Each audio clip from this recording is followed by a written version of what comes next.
All right, good morning, Todd County. Welcome to Tuesday, February 7th, 2023, Todd County Board of Commissioners meeting. Today, we have all commissioners present. Joining us also is the county auditor treasurer, county coordinator, and the county attorney. Please stand for the pledge.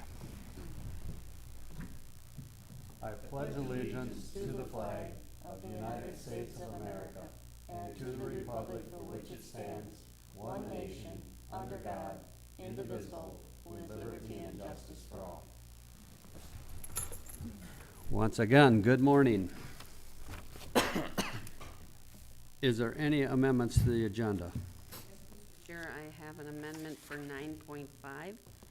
Under the planning and zoning category, we will be adding the Long Prairie River Implementation MOA amendment. Okay. Is there any other additions? Yes, Mr. Chair. I would like to amend the agenda by moving to administration as 12.6, the meeting minutes from the consent item to administration at 12.6. Okay. I would like to also add resignation of Sarah Olgren to 12.7. And I would also like to add human resource manager job description to 12.8. And I'll move the agenda with the accepted amendments to it.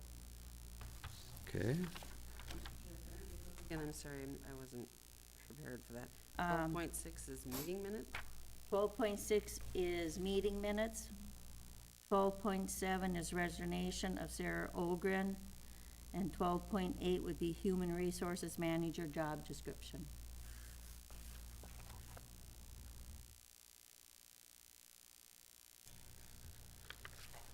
Okay. We have a motion on the floor. Is there a second to that, please? Second. Second by Noska. Discussion. If none, all in favor signify by saying aye. Aye. Opposed? Carried. Okay, thank you. Potential consent items. Today we will have the meeting minute approval for January 17th. That was moved to administration, the meeting minutes, Sure, sorry. which was moved to 12.6. That's my bad. I'm not prepared for this, sorry. My mistake, I'll cross that out, and that is now moved to the administration. Okay, so I'll start over with potential consent items. 4.2, gambling permit, Central Minnesota Whitetails. 4.3, gambling permit, Sauk Center Area Chamber of Commerce. 4.4 is a gambling permit for Sauk Valley Gobblers. 4.5, American Legion 417 Oscar Jacobson Post one-day dance license. 4.6 is American Legion 417 Oscar Jacobson Post one-day temporary on-sale liquor license. 4.7 American Legion 417 Oscar Jacobson Post one-year club liquor license. 4.8 Birchwood Resort seasonal liquor license. 4.9 is the Double Eagle and Grill seasonal liquor license. 4.10 Sauk Center Area Chamber of Commerce one-day temporary on-sale liquor license. 4.11 appoint behavioral supervisor Kim DeCock, start date to be determined. 4.12 will be hire full-time road deputy Tyler Thiel, start date 2/7/2023. 4.13 is a retirement of financial support service manager Lisa Chapin on 6/15/2023, and 4.14 is a retirement of a lead eligibility worker Karen Larson on 2/24/23. And that is all the consent items I have today. Okay, you've heard the request. Is there a motion? So moved. Motion by Erickson. Is there a second? Second. Second by Denny. Discussion. I have one discussion on there as far as the meeting minutes. If there was only three of us there, or is that the only three that can vote on that because the other two were gone? You ever? I think since we're dealing with previous meeting minutes. I don't know the exact, I'm sorry, I didn't know this, so I don't have my documentation down or my Robert's Rules book here with me, but, Okay. I can reach out while we're waiting and find out. Would and you give do the that, answer please? when we get to that. Okay. Because, At the end, you mean? what's that? At the end, because she took the meetings out of this one. Yeah, At the end of this meeting, I will Okay. have an answer. all right, Who's voting on that when we get to administration? all right. So we have a motion on the floor from Erickson, second by Denny. Any further discussion on the consent items? If none, all in favor signify by saying aye. Aye. Opposed? Carried, thank you. All right, auditor treasurer. Today I have the auditor warrants, January 2023. Background was sent for you to review. Recommendation is to approve the January 2023 auditor warrants with an ACH and a manual payment totaling in the amount of $2,799,845.77, and it is a budgeted item. Okay, you've heard the request. Is there a motion, please? So move. Motion by Becker. Is there a second? Second. Second by Erickson. Discussion.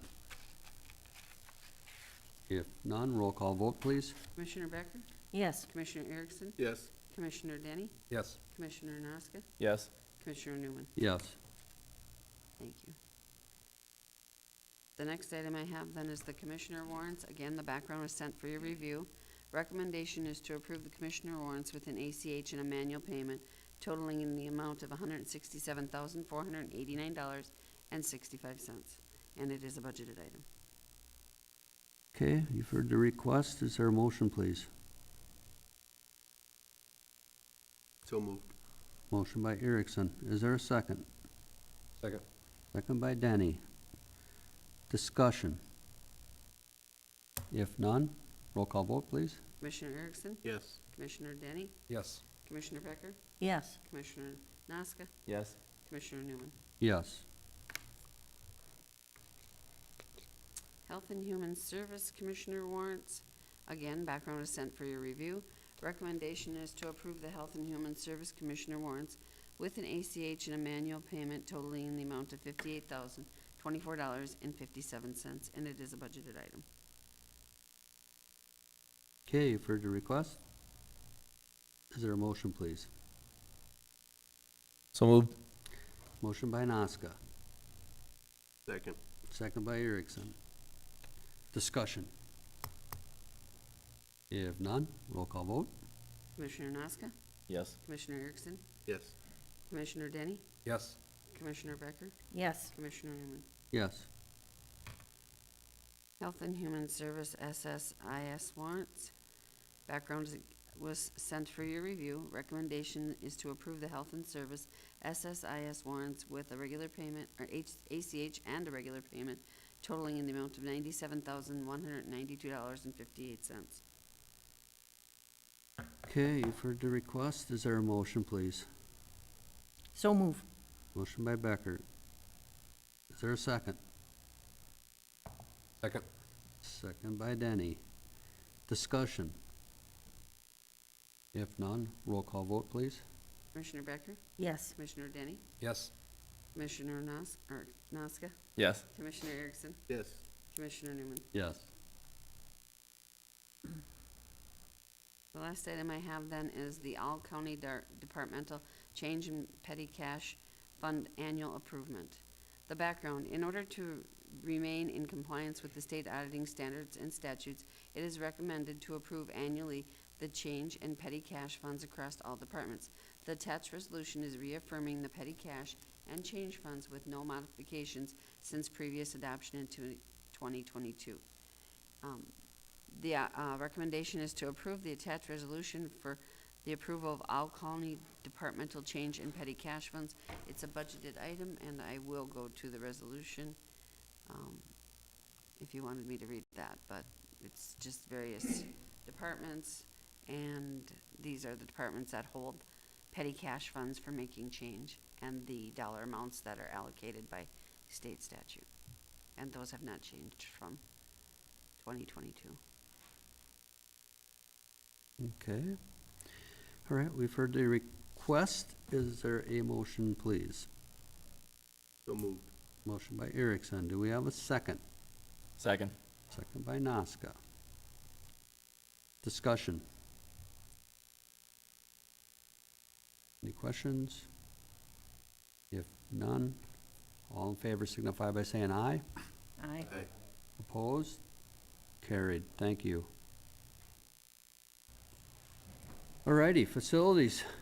Morning, everyone. Morning.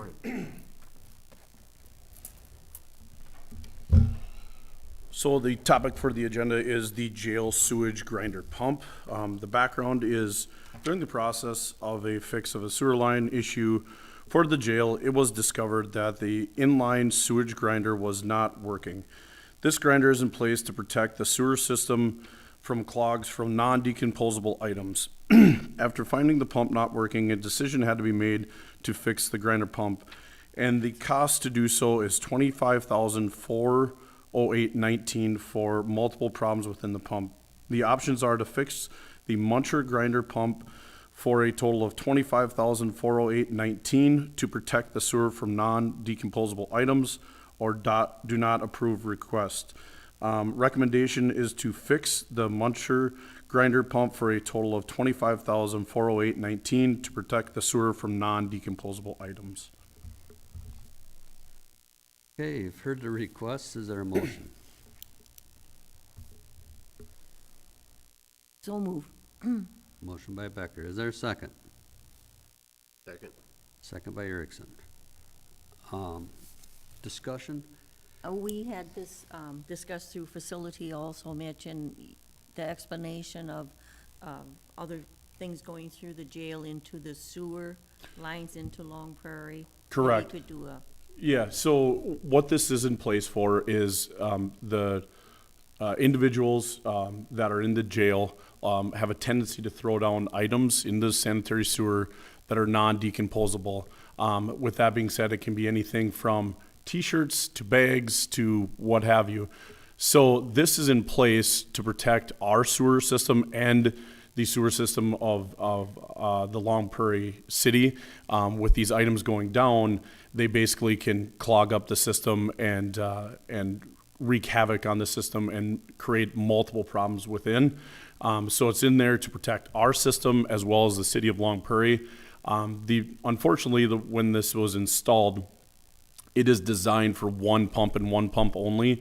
The pump is 7 horse. It's roughly 4 feet tall, and it runs very, very slowly. It's a 25-to-1 gear ratio, and it basically anything that comes through it, it chews up. So it's now can run through the sewer system with for proper function within the system. So. Okay. Any other discussion? So the pump is installed, up and running? The pump is roughly 4 to 6 weeks out.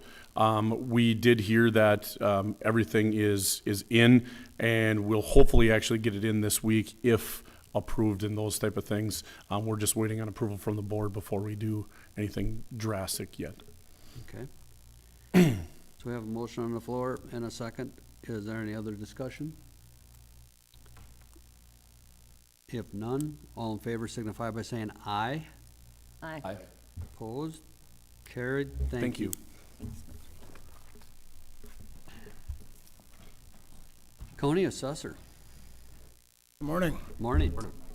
I'm here today to request scheduling of the 2023 County Board of Appeal and Equalization meeting. This is the meeting that takes place in June that taxpayers come and discuss any disputes that might have with their value and classification. Background states that Minnesota Statute 274.14 states that the County Board of Appeal and Equalization must meet after the second Friday in June and may not meet after June 30th. This must be an evening meeting and cannot end prior to 7 p.m. I listed a few options there for dates. Those dates that you see there are Monday through Thursdays in 2 consecutive weeks. And I left the recommendation on the date blank, allowing for discussion. All right. What's the wishes of the board? 12th's a Monday, The 12th I can't, I would have a commitment. okay? The 13th or 14th would work. 13th works for me. 13th? Like the 14th, but, or Wednesday or Thursday works better for me, but if we can't. 15th works for me.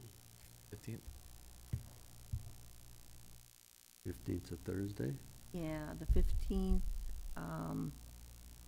I would have Region 5 on the 15th, I believe. No, I would not. The 15th would work for me also. Okay, What time would this meeting start, did you say? We've typically started at 6 p.m. Last year was an exception I due could do to, the 13th then. I can The do 13th? We could do the 13th? Yeah. Commissioner Denny? Yeah. 13th? 13th. Okay. June 13th it is. Okay, do we have a motion to that effect? So move to have the meeting June 13th starting, what time you say, Chris? At 6 p.m. 6 to 7 p.m., correct? Not ending before 7, but that hasn't been an issue. All right. Do we have a second to that? Second. Second, Erickson. Further discussion? If none, all in favor signify by saying aye. Aye. Opposed? Carried. Thank you. Thank you. Thank you. County Sheriff. Morning, Commissioners. Morning.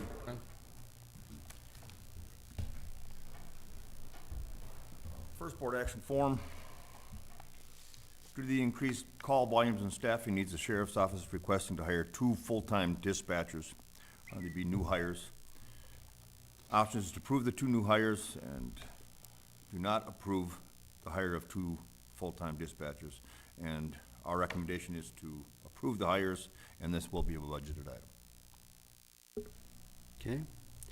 You've heard the request from the sheriff. Is there a motion? Is there a motion? So moved. Motion by Noska. Is there a second? Second. Second by Erickson. Discussion. If none, all in favor signify by saying aye. Aye. Opposed? Carried. Perfect, thank you. Thank you.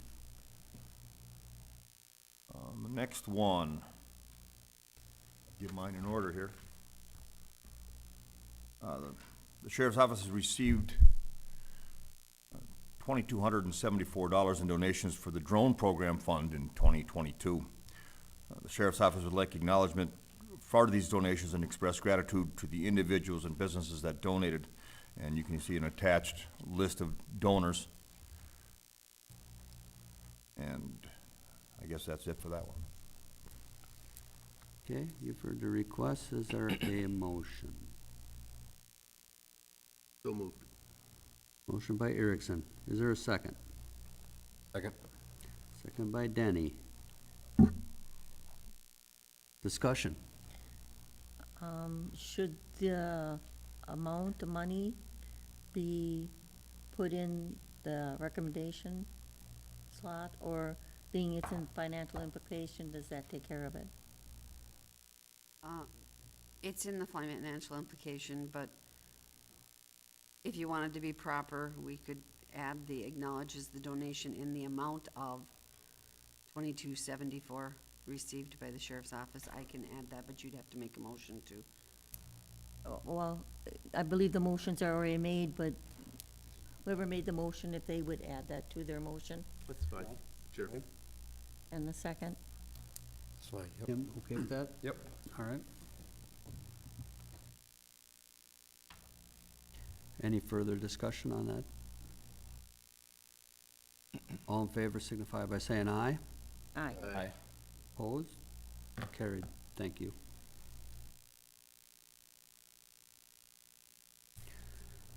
Sorry, You're all I'll right. get there. Next one would be similar to the last. The sheriff's office received $420 in donations for the Canine Donation Fund. Sheriff's office would like the board to acknowledge these donations and express gratitude to the individuals that donated. And again, that list is also attached. All right. So on this one, Mr. Chair, I would add that we will change before you even vote. The line in recommendation will read, acknowledge the donation amount of $420 received by the sheriff's office in the K-9. Okay. You've seen the updated board action. Is there a motion, please? I'll make a motion for the updated board action. Motion by Becker. Is there a second? A second. Second by Denny. Discussion. If none, all in favor signify by saying aye. Aye. Aye. Opposed? Carried. Thank you. And our last board action, that I'd like to carry over the balance of the 2022 K-9 donation fund to 2023. That amount is $25,022.21. The options are to approve the carryover funds or do not approve the carryover funds. Recommendation is to carry over the balance of funds donated to the sheriff's office for the K-9 donation account, rolling over $25,022.21. Okay, you've heard the request. Is there a motion, please? All motion. Motion by Nazca. Is there a second? Second. Second by Erickson. Discussion. If not, all in favor signify by saying aye. Aye. Opposed? Carried. Thank you. Thank you, Commissioners.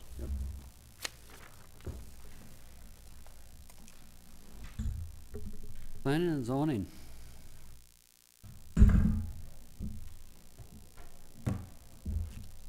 Good morning. Morning. My first item this morning is the Crow Wing River Comprehensive Watershed Management Plan. Policy Committee members, during the January 17th meeting, the MOA was passed to develop the plan for the Crow Wing River. In addition, the Policy Committee members needed to be established to represent the board throughout the development of this plan.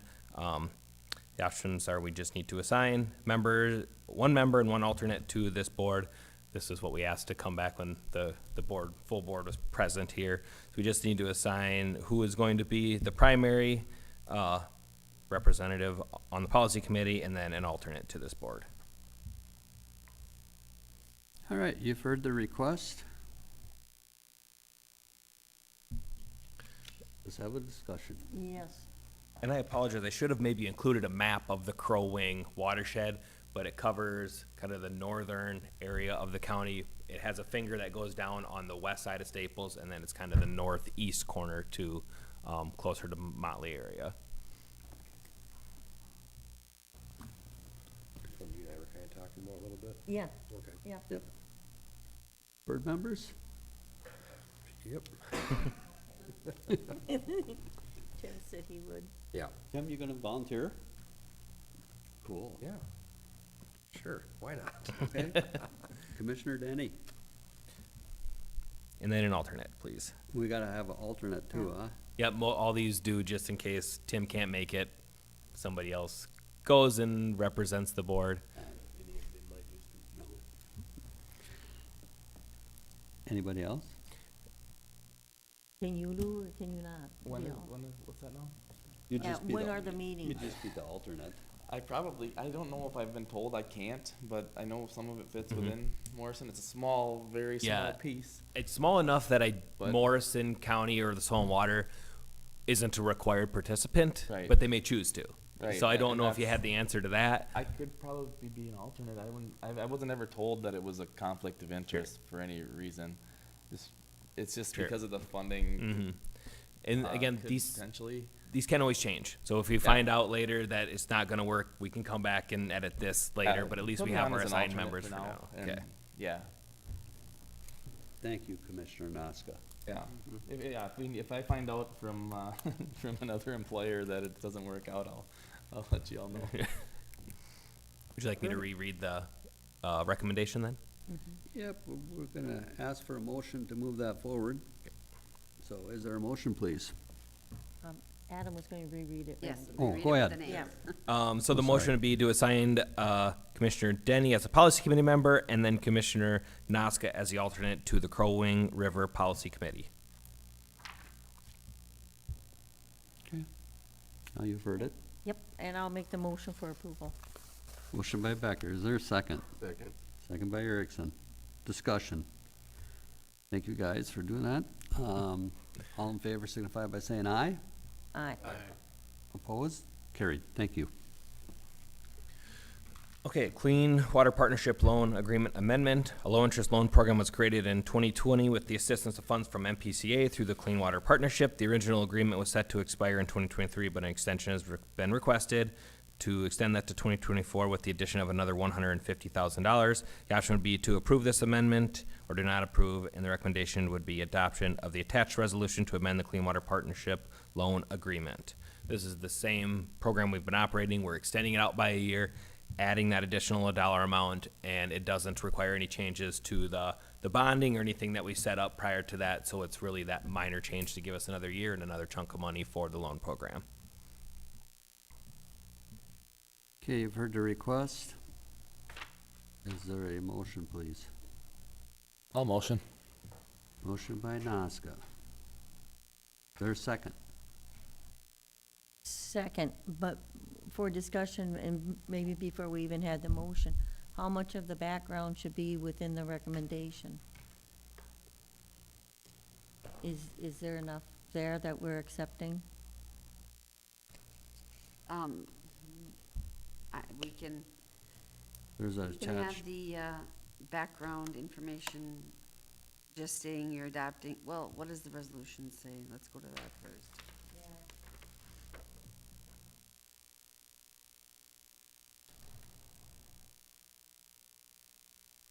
So the adoption of the attached resolution to amend the agreement.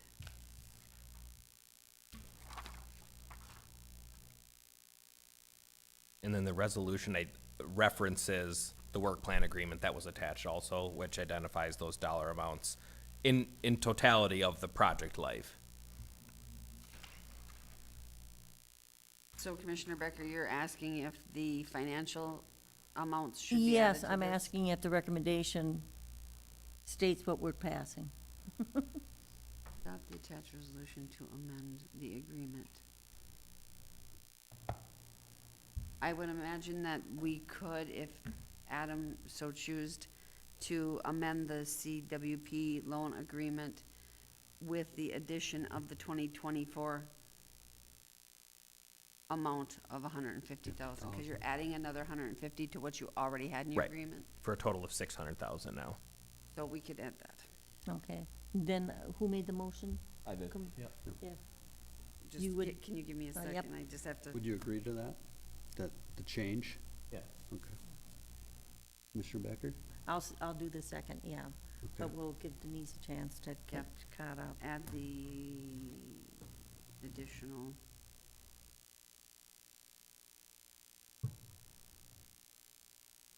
Adam, is it expected that that will all get spent by For- 2024? Is that? We're hoping so. If you, in that agreement, you can see with the other thing we changed is just an estimate of the total number of systems that we'll fund. I don't know where that went. So it's more accurately representing, we're hoping to do, I don't remember what it's, 53 systems. Now with the additional money, we still only anticipate 47, just because the cost of systems has Yeah, right, exponentially well, risen. exactly. That's So why- I think we'll spend this up over the course of the next year, because we were almost getting down there to the end of what we had previously, so. Perfect. Good. Yep. Good. Adam, if I can just correct, the total amount was 650 then? 600,000, yep. Okay, I have that in the Okay. additional statement. More discussion, if I could. Adam, is this like through the Long Prairie River, or is this different? This is countywide. This is countywide? Yep, this is the Okay. low interest loan. We get the money at 0% interest, and then landowners pay at only 1.5 back to us so that we can make the payments to the state. Okay, Okay. Any further discussion? We have a motion and a second. All in favor signify by saying aye. Aye. Aye. Opposed? Carried. Thank you. Okay, the professional services agreement for Iverson Reavers LLC. The original service agreement was approved in 2010, and since then, I should say no changes have been made to the agreement. I apologize. Iverson Reavers LLC is requesting an update to the agreement to reflect changes to the monthly retainer amount, hourly service rate, and the primary contact. Ultimately, the services that they provide to the county won't change. We were switching out, I've always worked with Jason, and that's how the agreement really has been for years now. So we switched Jason and Paul as the primary and alternate contacts. The monthly retainer rate went from 500 to 600, I believe. Yes, 500 to 600. And then the hourly rates for additional services match what their hourly rates are for MCIT rates. And those are the only changes otherwise. Okay, you've heard the request. Is there a motion, please? So moved. Motion by Erickson. Is there a second? Second. Second by Denny. Discussion. How much did we spend last year? I don't know that offhand. I don't. No idea? Sorry. Just I don't think maybe early in the year we had some charges, but outside of that, it was just the monthly fee. And they're really good about answering day-to-day planning and zoning related questions, and that comes at no additional charge, just the monthly retainer rate. Okay. And the commissioners do have access to contacting Reavers if we do I have believe so. Yeah, it's a service to the county. Jason likes to work through our office, but I think anybody really has the opportunity to work with them if they'd like to. The agreement is between the county and their firm, so. Okay. Any other discussion? If not, all in favor signify by saying aye. Aye. Aye. Opposed? Carried. Thank you. Okay, next is Planning Commission appointment. The Planning Commission currently does not have an alternate due to the previous alternate being placed as a full-time member, and George Sutton has expressed interest in this role. George will be an at-large alternate to the Planning Commission located in District 4. This term would be set to expire on December 31, 2024 to align with other District 4 members. The options are to approve George Sutton to serve as alternate to the Planning Commission or deny this appointment. The recommendation would be to approve the alternate of George Sutton to serve as an at-large alternate to the Planning Commission with term expiring December 31, 2024. Okay, you've heard the request. Is there a motion, please? All motion. Motion by Noska. Is there a second? Second.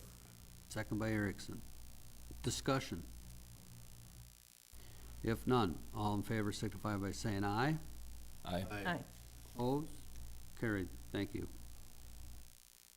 Okay, one more. Ed. And then we had the one amendment here. Yes, we did. My bad. Let you roll. Okay, Todd. and I apologize for this one coming in late, but I appreciate your willingness to put it on the agenda for today. This is for Long Prairie River Implementation Memorandum of Agreement Amendment. Long Prairie River Comprehensive Watershed Management Plan Implementation MOA was adopted on November 15th, 2022. Attached is an amendment to the MOA to include Otter Tail County as a partner, and no other changes are made to the MOA. The option would be to adopt the amended MOA or do not. And the recommendation is adoption of the amended MOA for the implementation of the Long Prairie River Comprehensive Watershed Management Plan due to include Otter Tail County. Okay, you've heard the request. Is there a motion? So moved. Motion by Denny. Is there a second? Second.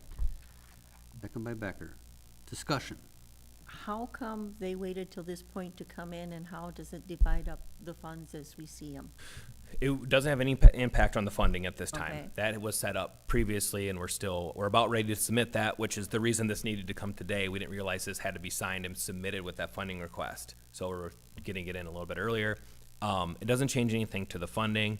I believe the reason they wanted to come on board is new commissioners were elected, and when they initially decided not to participate. In addition, I believe, is it Nelson Lake has high water issues, that may have impact on the Long Prairie River watershed, even though it's not in the watershed. So they wanted to be partners just for the residents around that lake.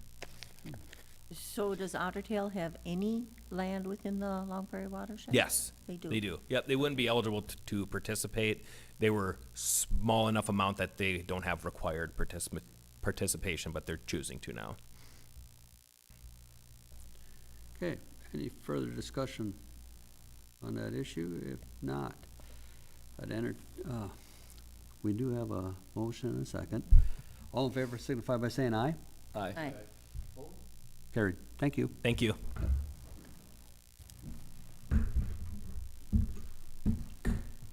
Ways. Mike, good morning.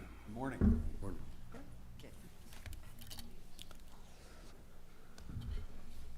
How's everyone this morning?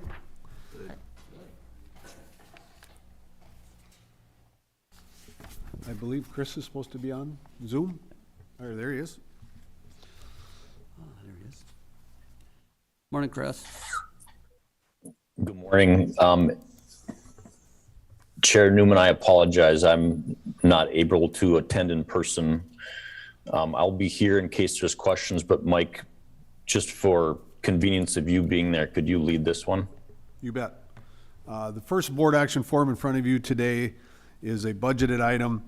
It is requiring our use of testing by Winseth Smith and Knowlting to do our stormwater testing services for our landfill operation. We have used them in the past. There's just a renewal contract for them. Recommendation is that Todd County Board approves the following motion is to authorize the director to sign Winseth's proposal. The estimated cost is $11,250 is the contractual rate, so. Okay, you've heard the request. Is there a motion? So moved. Motion by Erickson. Is there a second? Second. Second by Danny. Discussion. If none, all in favor signify by saying aye. Aye.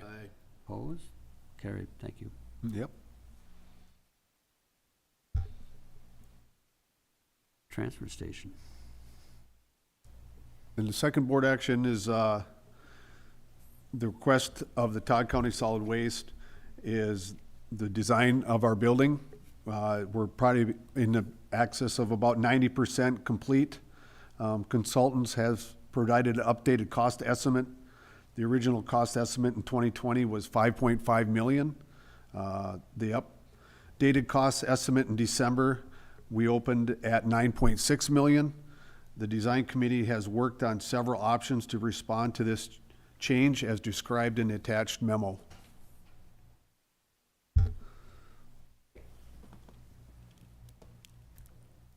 Okay. Chair Newman, if you wouldn't mind, could I add to what Mike has said here? Go ahead. So we met on Friday with the committee and went over the options that we are showing you and the memo. And a primary goal of our meeting on Friday was to really come to you with the recommendation. This is a challenging situation where the cost estimate changed within 12 months. It changed by approximately $4 million. And as you can see in the options, and I'll just read them if that's okay. The first option is to request additional funding from the state of Minnesota. And as you know, we met with, the county met with Representative Wiener and Senator Utke to discuss that. Some of the other options are to reduce the cost of the project without compromising the project goals. To go into a little bit of detail on that, we've, in the last 6 weeks, spent time looking at some options. And if we were to proceed with bidding, the strategy would be to have some alternates in the bidding documents. And those alternates would allow us to actually make savings, but if the bids came in low enough, we wouldn't be required to capture those savings. probably a really good example of that would be, just as we were trying to look for cost-saving measures, if we shorten the building by 20 feet, we estimate we would save approximately $350,000. So instead of bidding that as a shorter building, what the consultant would do is that would be an alternate. So it wouldn't be something we'd have to decide today. But when we get the bids and look at the actual prices, then we would have to decide if the building should be shorter or not. The next option that we looked at is finding alternative funding mechanisms. We did look at the potential for bonding the money and also borrowing it from the county itself. So just some rough numbers that are shown in the memo. If we were to bond for $4 million, and these are a little bit arbitrary, I would call them conservative, but at $4 million at 4.5% interest, that translates to a parcel fee increase of $15 per parcel per year. Another option for a loan would be if we borrowed the money from Todd County, if the board would so choose that. That would be approximately $8 per parcel per year, if no interest was included. So the difficult decision is to make a recommendation to you. And before I come up with a recommendation and open it to you for discussion, I want to come back to the state, the possibility of going to the state for funding. Representative Wiener was very supportive of helping us with that. And I appreciate that. I don't know exactly in a civics process of how that would be captured. We did ask our consultant more on a generic level of what their experience has been when they've gotten to a place like this. And they said that they would normally expect, no less than 8 months. If we were to successfully obtain additional funding, that may require up to 8 months just to get that process finished with the state.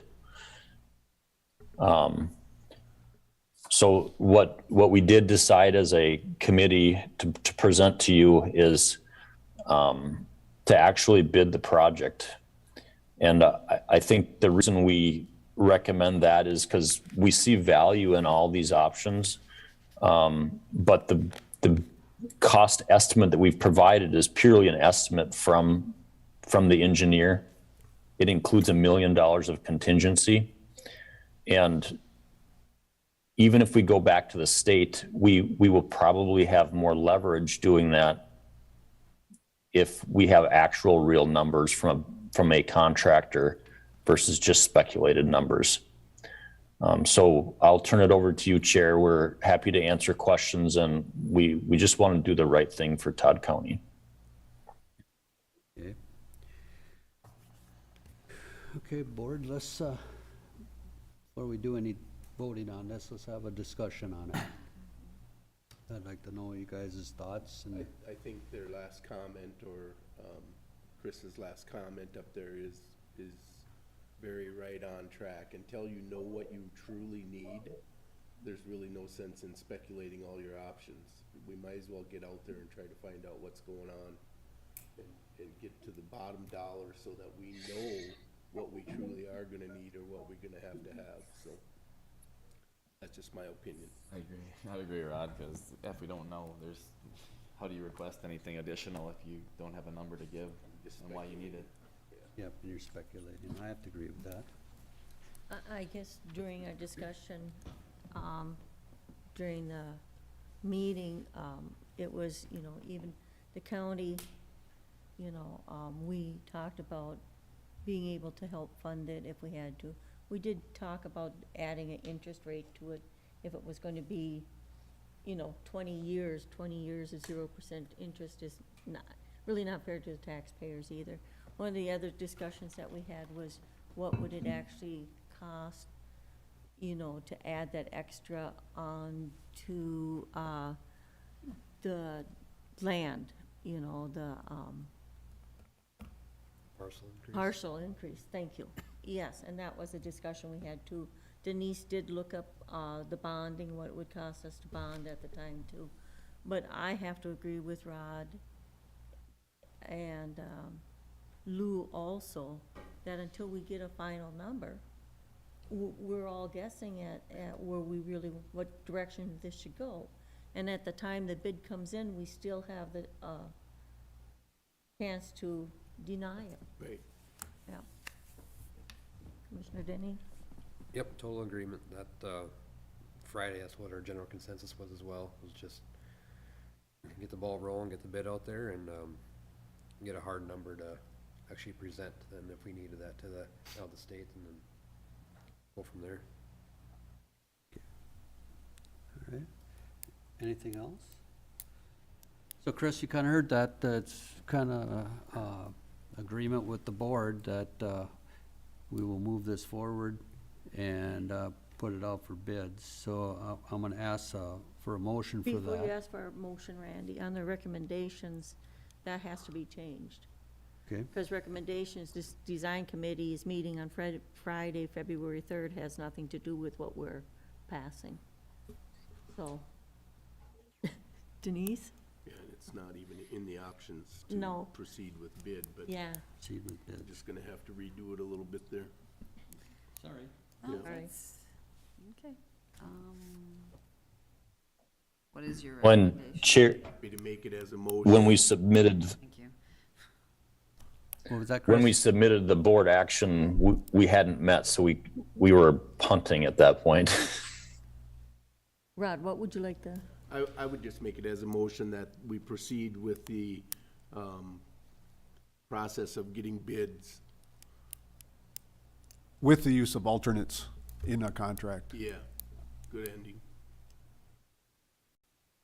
Okay, we have a motion on the floor by Erickson. Is there a second to that? I'll second. Second by Nazca. Any further discussion? Chair, this is Chris again. If I could add a couple more things for your consideration. Okay.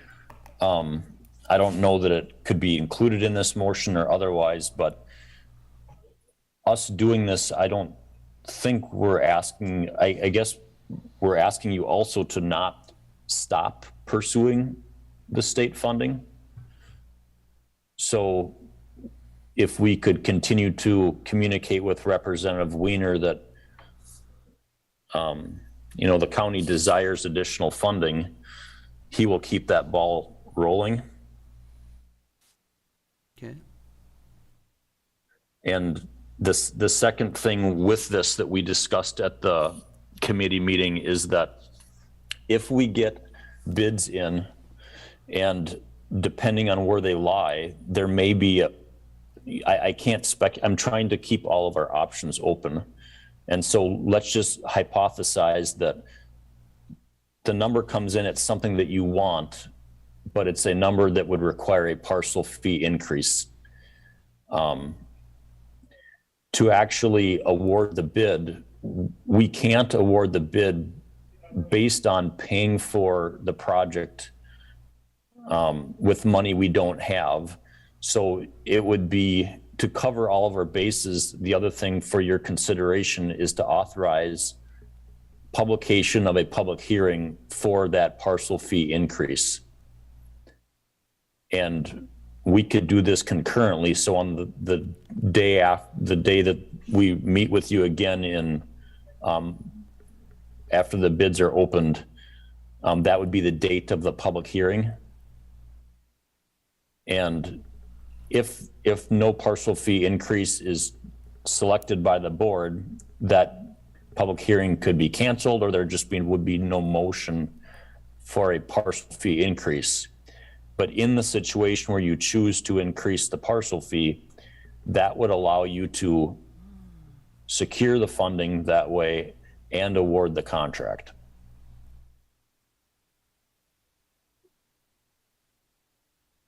thoughts on that one? can schedule it. It's not gonna hurt anything, but he said can cancel it, so. Mr. Chair, his last comments are not part of this board action. No. I think he's just informing what he's Right. going to be bringing forth, and he's letting you know that he's gonna do them all concurrent at that meeting. Right, continue. Just But- co- Excuse me, Mr. Chair, should there be dates in this motion? The bids will go out on a certain date and last for so long? Is that necessary or not? I'm asking a question, I guess.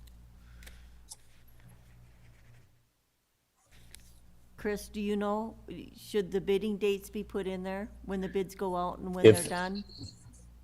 As part of the motion? Commissioner Becker, so as, just to clarify, we did ask our consultant Stan Tech what some expected dates were, and they believe they can have the bidding documents ready to advertise on approximately April 1 for a bid opening near May 1.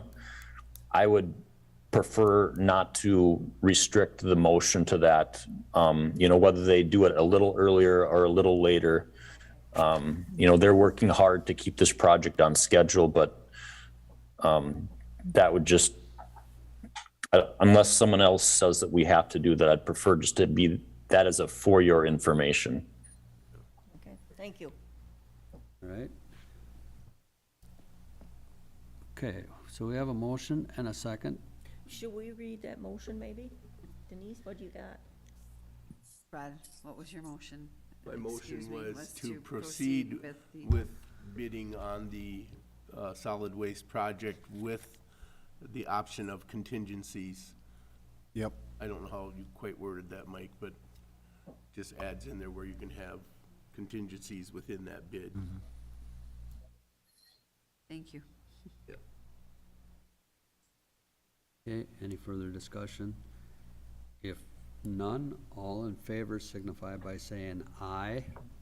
Aye. Carried, thank you. Thank you. Thank you, Chair. Thanks, Chris.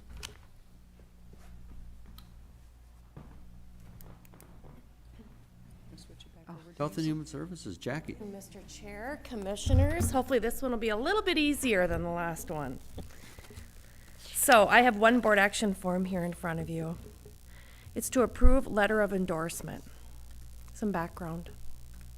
CentraCare is asking Todd County to endorse the attached letter and the Rural Health Academic Partnership between CentraCare and the University of Minnesota.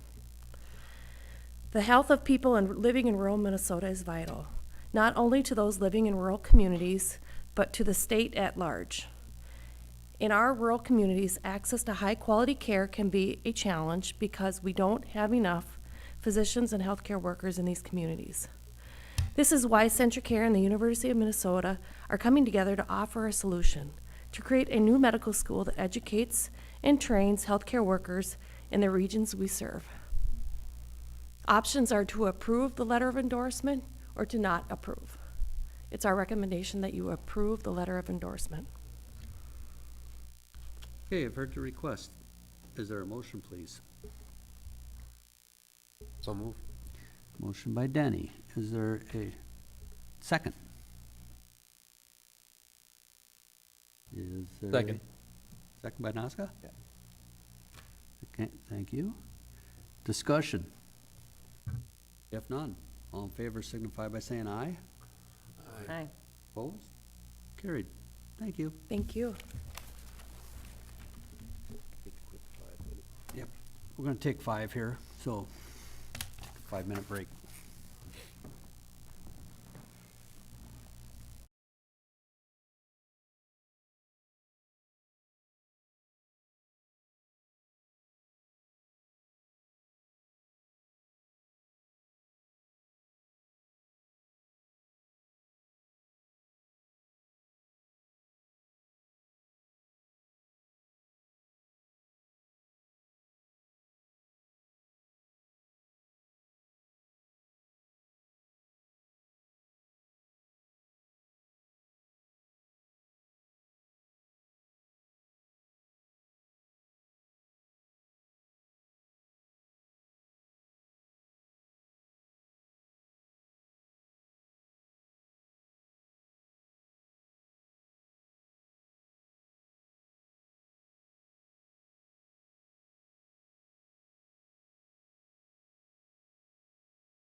The topic today is the Todd County Personnel Board of Appeals appointment.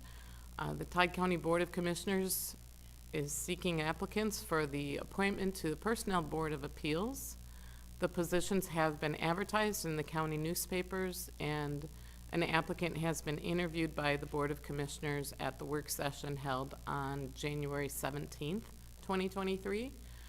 Your options being to appoint Emily Steinert to the Todd County Personnel Board of Appeals, or do not appoint this candidate, with the recommendation to appoint Emily Steinert to the Todd County Personnel Board of Appeals. Okay, you've heard the request. Is there a motion? So moved. Motion To by Beck. appoint Emily to the Todd County Personnel Board of Appeals. Okay, is there a second? Is there a second? I mean, that was on 117, I was gone. Can we vote on that, or is that just? This is new. No, this is new. Oh, sorry, So, sorry. Okay, Yeah, yes, I'll second. so we just Yeah. moved it to today. So- Okay, So you seconded it, Tim? yeah. Okay. Motion by Becker, seconded by Denny, to appoint Emily Steinert to the Personnel Board of Appeals. Any further discussion? If none, all in favor signify by saying aye. Aye. Opposed? Carried. Thank you. Thank you. The next item is a discussion item. The topic is Best in Class Employer Award. The background being Todd County participated in Gallagher's 2022 U.S. Benefits Strategy. U.S. Benefits Strategy and Benchmarking Survey, and was identified as an organization that excelled in optimizing employee and organizational well-being.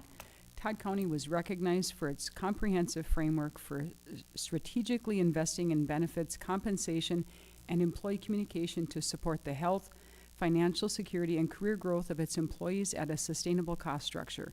Designations like Gallagher's Best-in-Class Employer help current and potential employees understand and appreciate an organization's workplace culture and people strategy.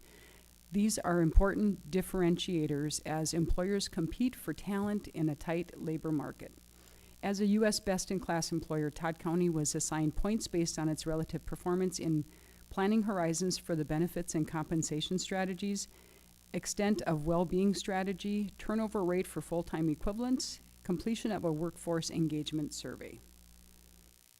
So this is just a item brought forward for discussion, and I think when we have an opportunity to say that we're doing things that are good, we should take those opportunities. And this survey was taken by 4,000 employers, and Todd County was in the top 493 out of that survey, and we should really be proud of a job well done in our benefits and how we support our employees' well-being. Okay. So it's just a discussion, there's no action needed. That's great. That's great, Amor. That's awesome. Very nice. Yep, thank you. Thank you. Okay. Thank you for that information. So, any other discussion on it? If not, we'll move forward. 12.3. Okay, thank you, Chair Newman. 12.3 is a request to recruit MIS director. And the background for this is on January 17th of 2023 work session, the board received information regarding the MIS director position, the current structure of the shared role of coordinator and MIS director, which has been in place since December of 2019. The request is to move MIS director position to MIS and separate from the coordinator role. This change was reviewed with Personnel and Finance Committees and is included in the 2023 MIS budget. And the options are to allow administration to move forward with recruiting for MIS director, posting internal for this position, or do not allow and keep the current structure of coordinator as MIS director. The recommendation is to allow administration to move forward with recruiting for MIS director, posting internal for this position. The financial implications are listed there as $3,271. That was put within the budget for 2023, and that is actually kind of a prorated because we do receive funding through Health and Human Services to fund this position. Okay, you've heard the request. Is there a motion, please? So moved. Motion by Erickson. Is there a second? Second. Second by Becker. Discussion. If none, all in favor signify by saying aye. Aye. Carried. Thank you. Thank you. So my next board action is to approve a letter of support for SciTech Communications for Minnesota border-to-border grant application. The background for this is Todd County is underserved in the area of broadband options for residents in rural locations. State of Minnesota border-to-border grant funding exists to assist in costs associated with providing broadband services in underserved areas. SciTech Communications has requested support for gaining funds to assist in providing broadband to a portion of Todd County. The options are to approve a letter of support for SciTech Communications Minnesota border-to-border grant application or to not approve, and the recommendation is to approve. Okay, you've heard the request. Is there a motion, please? So move. Motion by Denny. Is there a second? I'll second. Second by Noska. Discussion. If none, all in favor signify by saying aye. Aye. Aye. Opposed? Carried. Thank you. Thank you. And the last board action that I have at this time is financial support for SciTech Minnesota border-to-border broadband grant. The background for this is Todd County is rated 5 in the state of Minnesota for the lowest available broadband. This has been especially challenging during COVID with work from home, virtual classroom, and virtual medical visits. As federal and state funding becomes available for broadband projects, Todd County continues to work with providers who are interested in making broadband more accessible for the citizens of Todd County. SciTech Communications has taken a proactive approach in applying for grants related to broadband and fiber to the home. SciTech will be applying for Minnesota border-to-border grant and has asked for financial commitment from Todd County as they submit their application. Financial support from other entities strengthens the application. If the grant is not awarded, there will be no financial commitment from the county. This request has been reviewed and recommended by the Finance Committee on January 30th of 2023. The options are to approve the financial support of $5,000 for SciTech Minnesota border-to-border broadband grant if the grant is awarded. Or number 2, to not approve, or number 3, provide different amount of financial support for SciTech Minnesota border-to-border broadband grant if the grant is awarded. And the recommendation is to approve the financial support of $5,000 for SciTech Minnesota border-to-border broadband grant if the grant is awarded. The financial implications are $5,000 and the funding source is through ARPA as requested. All right.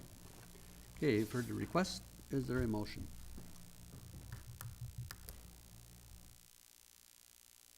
So moved. Motion by Erickson. To do the number 1, approve financial support to 5,000. Do we have a second to that? Second. Second by Denny. Discussion. If none, all in favor signify by saying aye. Aye. Opposed? Carried. Thank you. All right. Move down to 12-6, Commissioner Becker. Yes, I removed the minutes because I just wanted to make sure that I do things correctly. I had requested to add a date to, for Sarah Ogren's resignation at the last meeting. And by my not doing it correctly, I believe it was turned back to the original as it had been stated. In my motion, I believe that I had added the dates to it. I talked to Lou, and Lou was under the same presumption that we had added the dates to that motion. So I guess I'm at a point where I don't quite know how to correct it. If I correct it by making a new motion, if that would be the correct way of doing it, then I guess Denise, I'm asking you for, or John, the correct way of doing this, of presenting it. I'm Just, if I may, Mr. Chair, I'm not sure what 12.6 meeting minutes. Well, I was, because when we made the meeting minutes, and I wasn't underaware, if it's not under the recommendations, it doesn't change the minutes. My asking to do it, but when I made the motion, I didn't say with the moved, with the, to approve with what the recommended, or would I move what? Correct. And- So the and- And so are the going- minutes would be as read, as written today, correct? Right, because I corrected that board action on the 17th to put it back to the original Back to the way. original one, So the minutes are just going to read okay? the resignation of Sarah Ogren. Okay. It's not gonna have a date in the minutes. So the minutes are fine that you approved in the agenda. Okay. That's why I'm confused. And then if I add another motion, if I add 12.7 would take care of that then? So you're going to bring back I an would approve the amended- minutes as read today. Yep, and you did that in, No, I pulled the minutes out. I'm sorry. So I would have to make a motion to approve the minutes. That you're going to approve the minutes as is, because we would have typed it as that board action was corrected. Okay, So we didn't have a date on there, because we put it back the way it was actually voted on that day. okay. So I, Minutes are correct. okay, so I make a motion to approve the minutes. Okay, If, all right, so Commissioner Becker, I'll second. all right. And Lou, second. Further discussion? So the question is just three of us were at that, so the three of us have to vote, correct? No, because if you go to board protocol under minutes, it just is at the time of the public meeting, so, So, it doesn't read, our board protocol mm-hmm, is not ruled by Rule Roberts, it's only guided by Robert's rules. got it, And you say that right in your board protocol packet. okay? So, that is your call to decide. You don't have any past practice on this. No, So, you as a board need to decide, are you going to just allow the three that were in present to do the next board action, or a full board? because I've been at some committees where if you're not there, you don't, And that's You fine, can't but you vote. don't warrant that in your board protocol, and you just use a guide. all right, So you- okay. you So make all that five of call. us will vote on this, so, okay? Perfect. All right. So, motion by Becker, second by Nazca, to approve the minutes from the January meeting. All in favor signify by saying aye. Aye. aye. Opposed? Carried. All right, thank you. Okay. 12-7. Okay, and then I did have, Jolene help me write up this board action. And I don't know if I can hand that to you, Denise, if you would read that.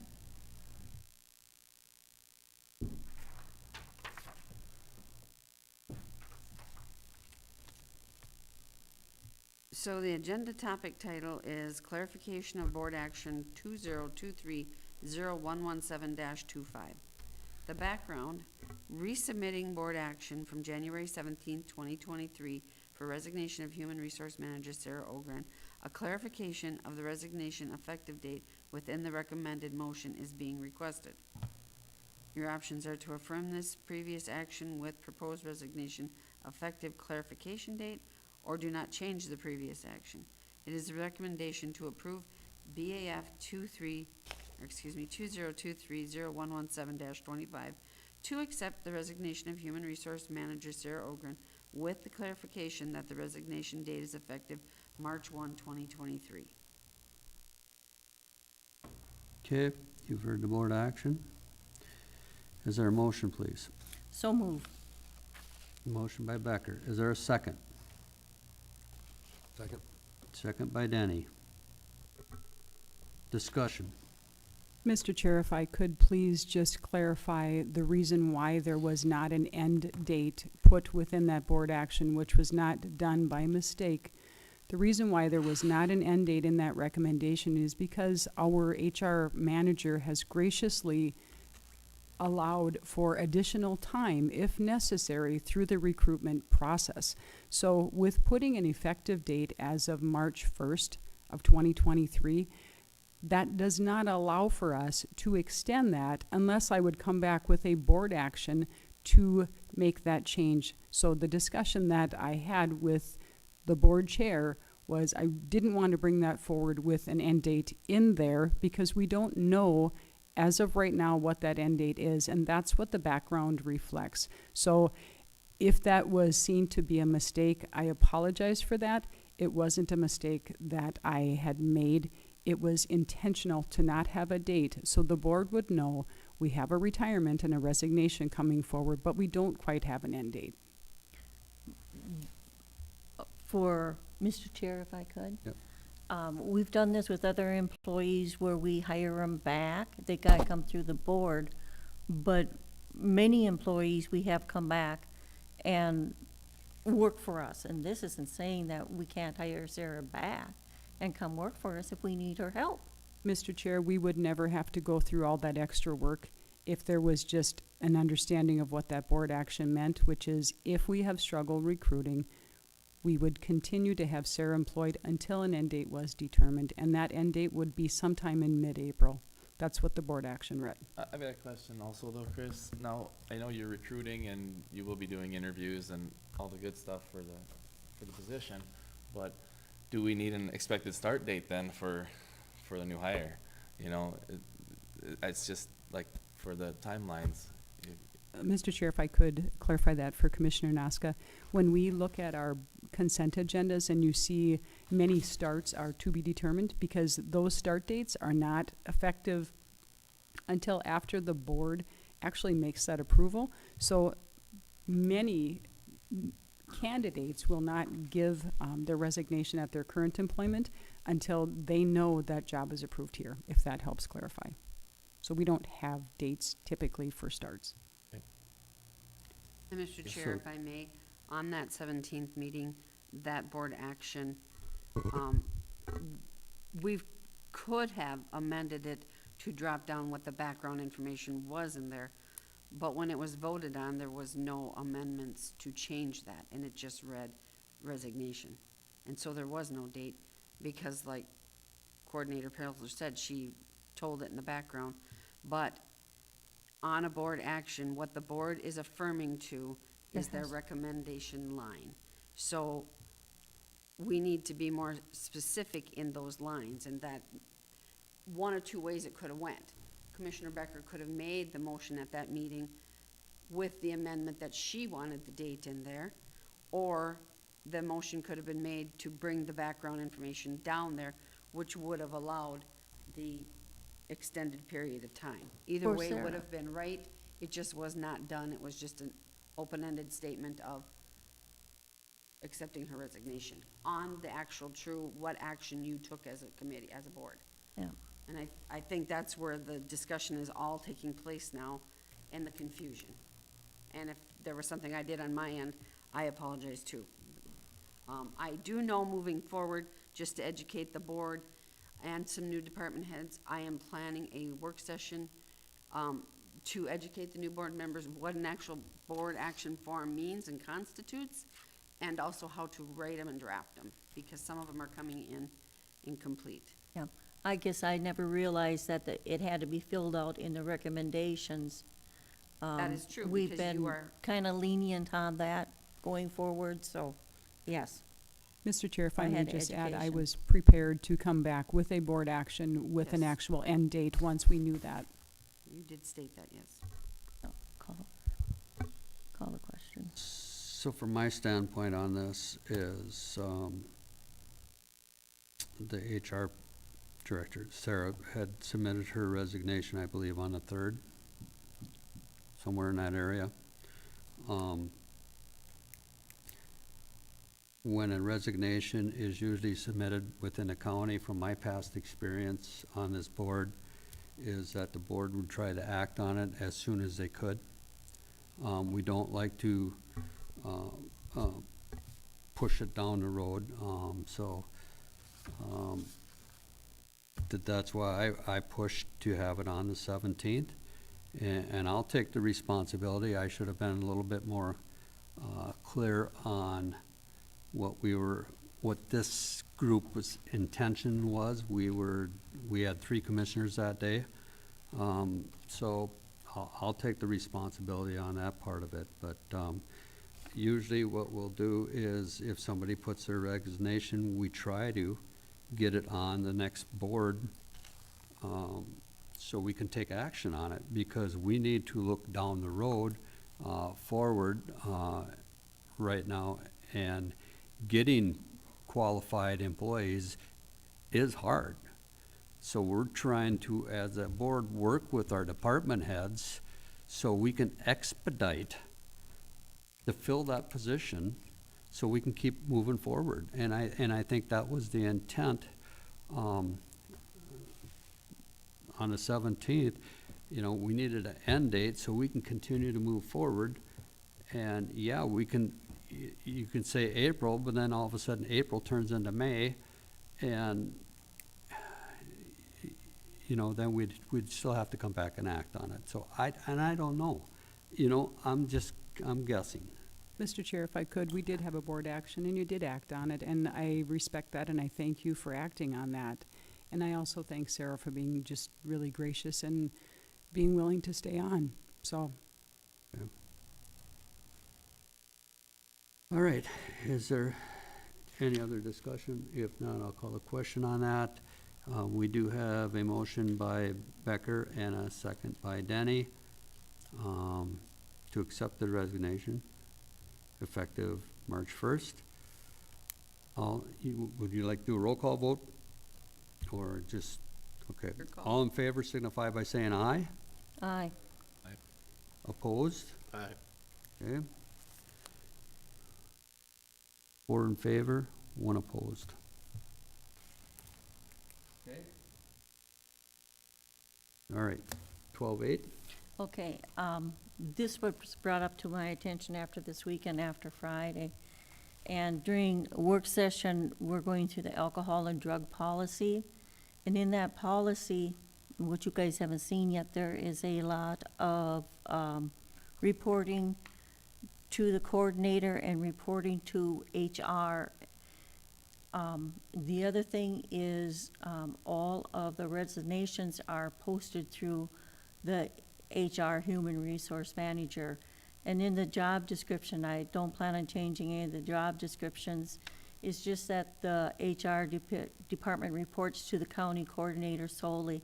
And I would like to add that the county reports to the county coordinator and the Board of Commissioners, or the chair of the board, or the personnel committee, however the commissioners would like to see it, but I would like it to have it report to more than the county coordinator. We haven't seen a letter of resignation for quite some times, and sometimes, you know, for us to realize the years that an employee has worked, to give them the appreciation they need, if we never see that letter, we don't know that information.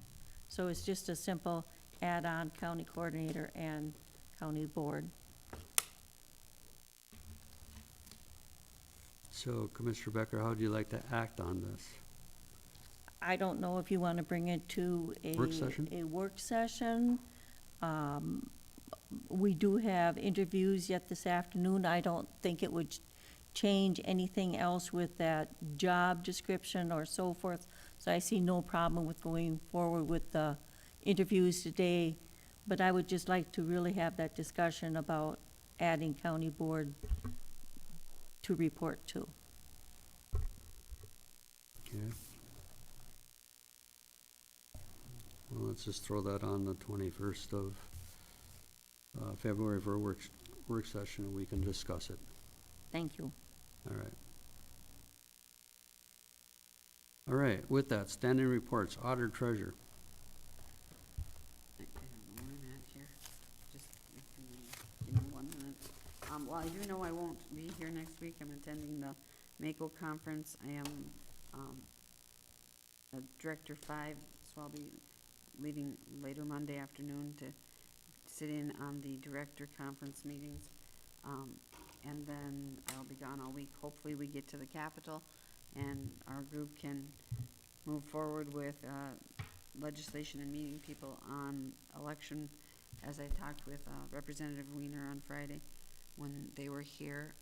And then just, I'm trying to think of something else. Special election on January 14th for Melrose School District.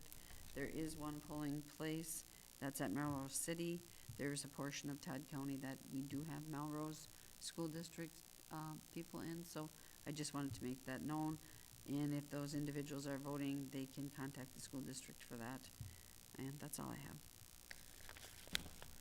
All right, County Attorney. We have a couple of people on vacation, well-earned vacation this week, but we're staying afloat.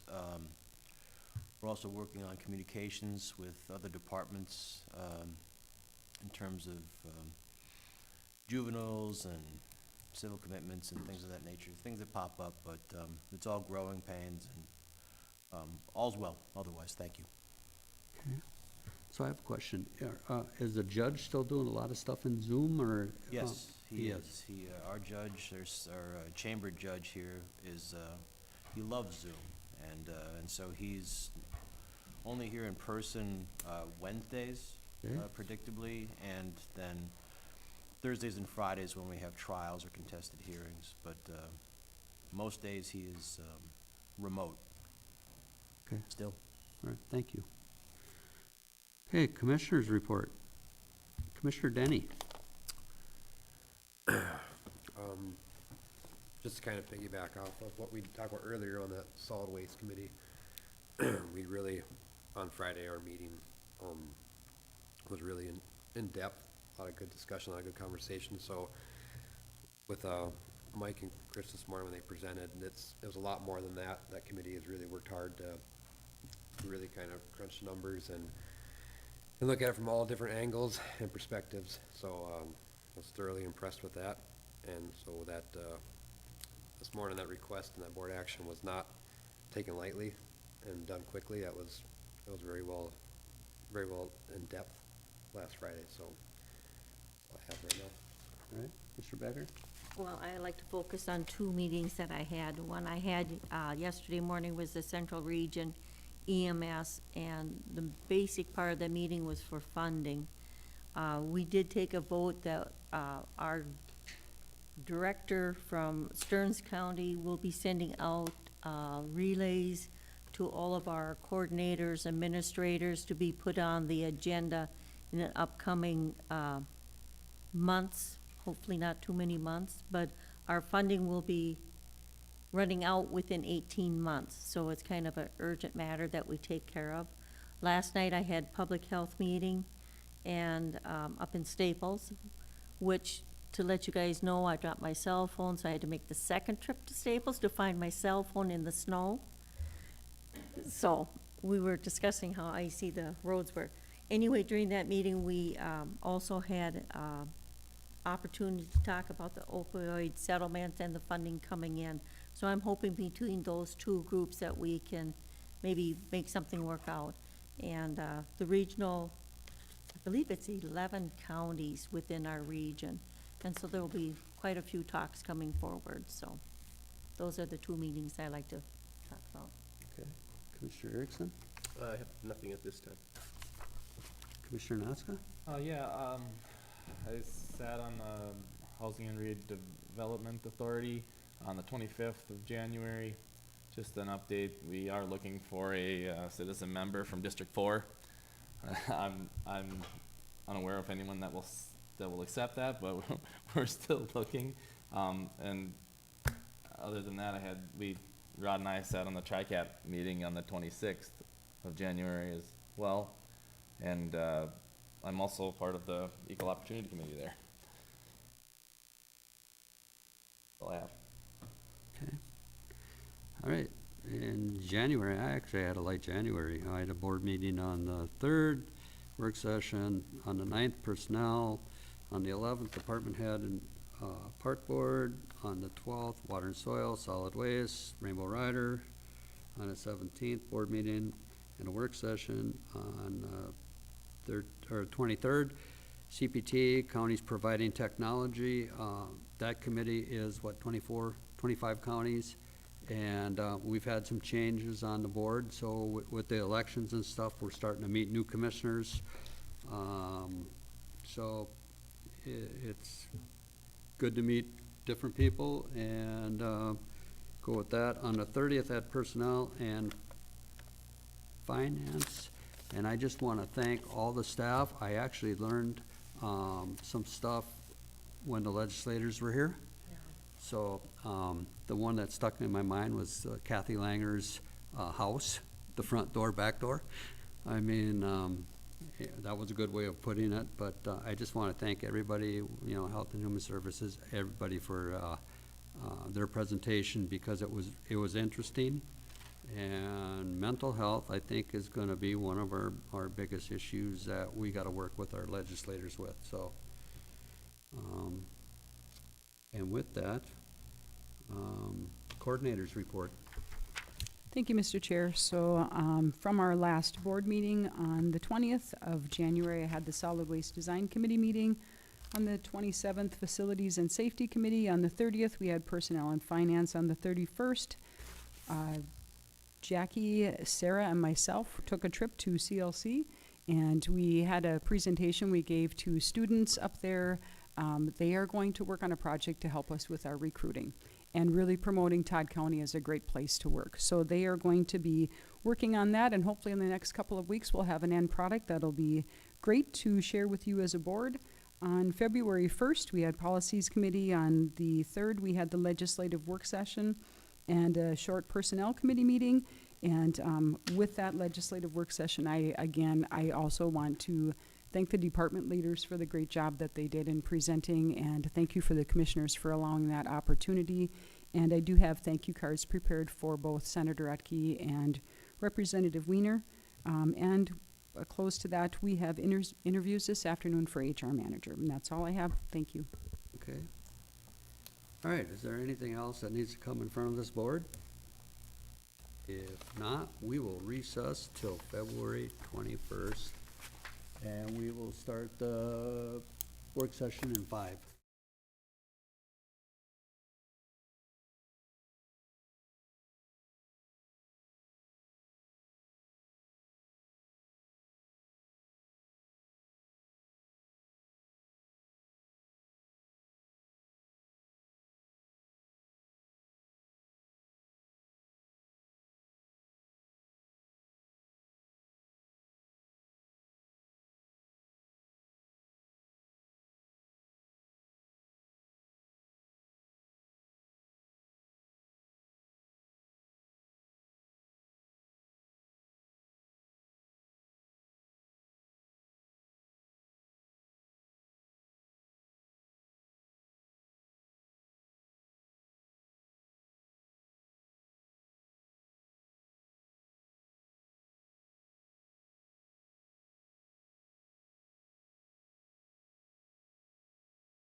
Welcome to the Todd County Board of Commissioners work session agenda. Today is Tuesday, February 7th, 2023.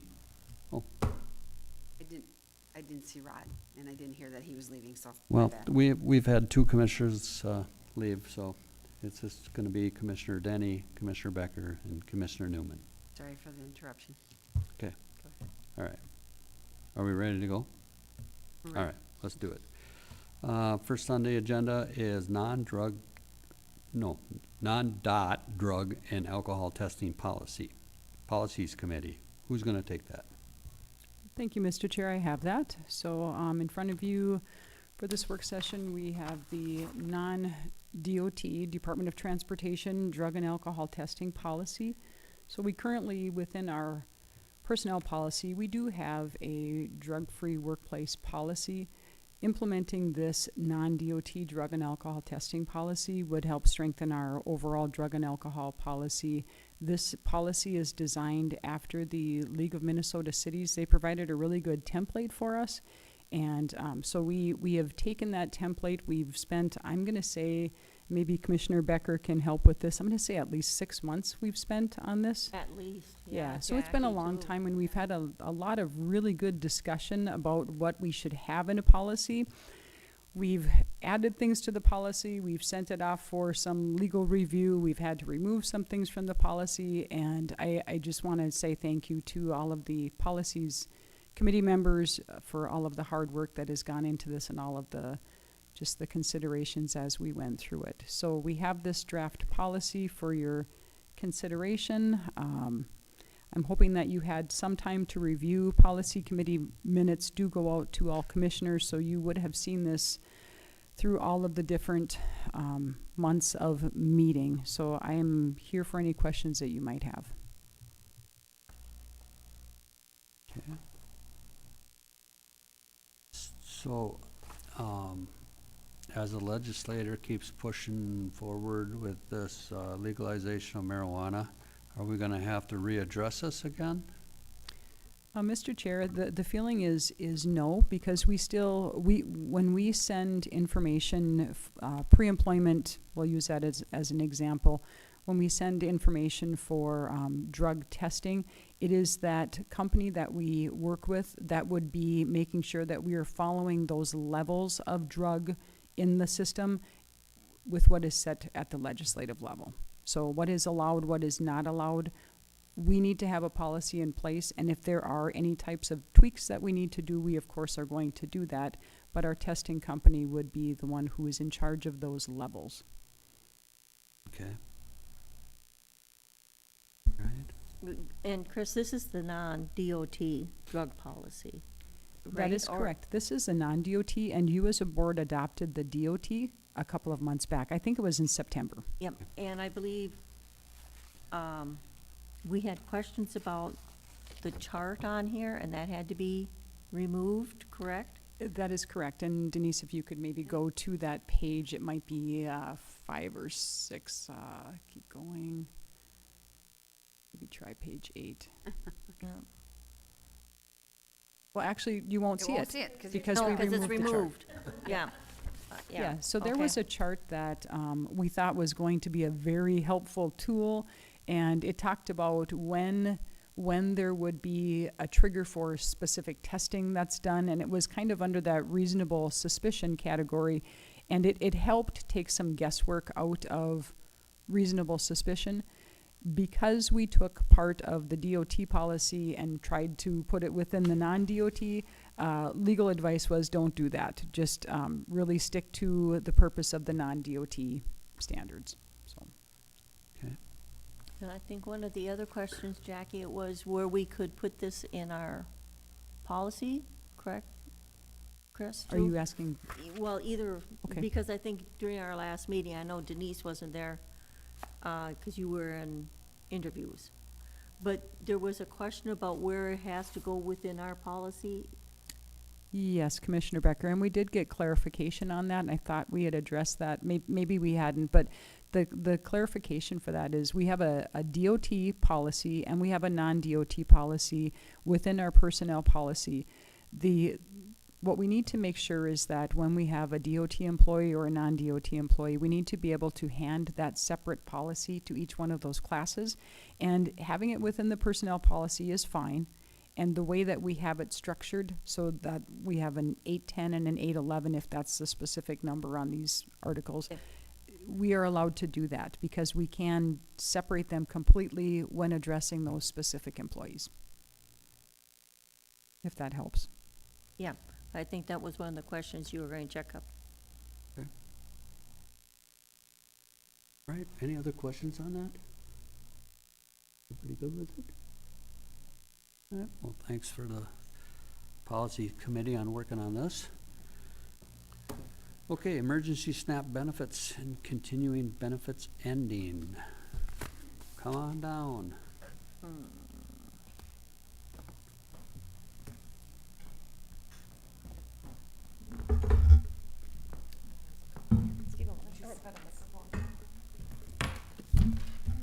Good morning. Good morning. So, for Commissioner Danny again, my name is Lisa Chapin. I'm the Financial Support Services Unit Manager.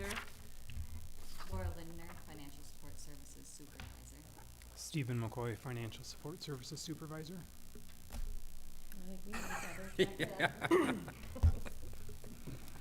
So we wanted to come today just to give you some information about what's happening within the public assistance programs with the unwinding of the public health emergency.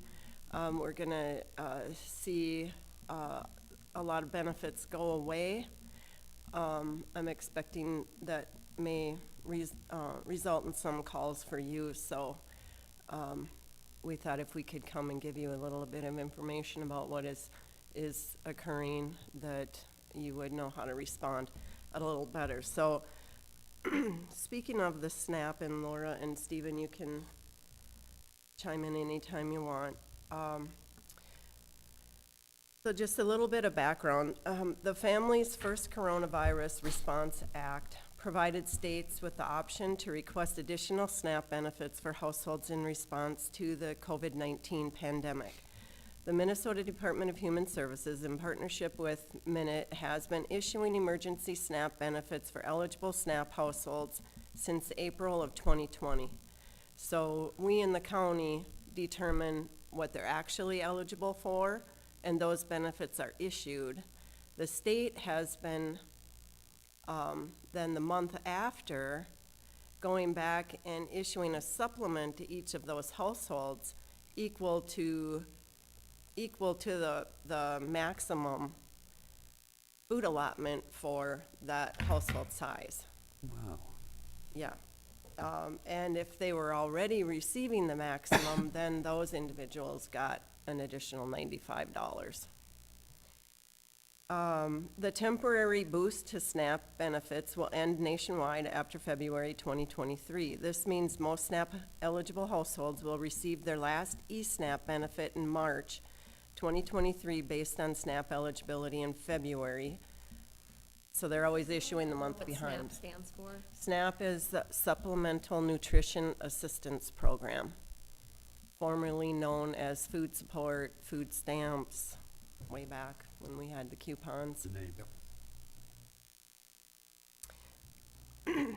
So March should be the last issuance for most households, unless we do a late issuance, they'll, then do that as well. But it's a lot of money for a lot of these people that they're gonna, they've become reliant on it in the last 2 years.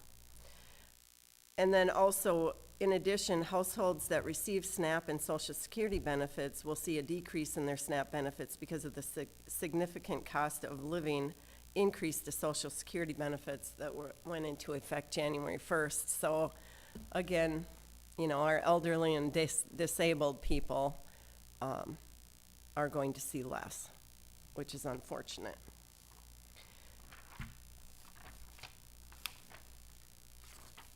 I thought maybe you'd be interested in, so this is what they've issued to Todd County in these, this emergency SNAP from March 1st, 2020 to January 17th, 2023.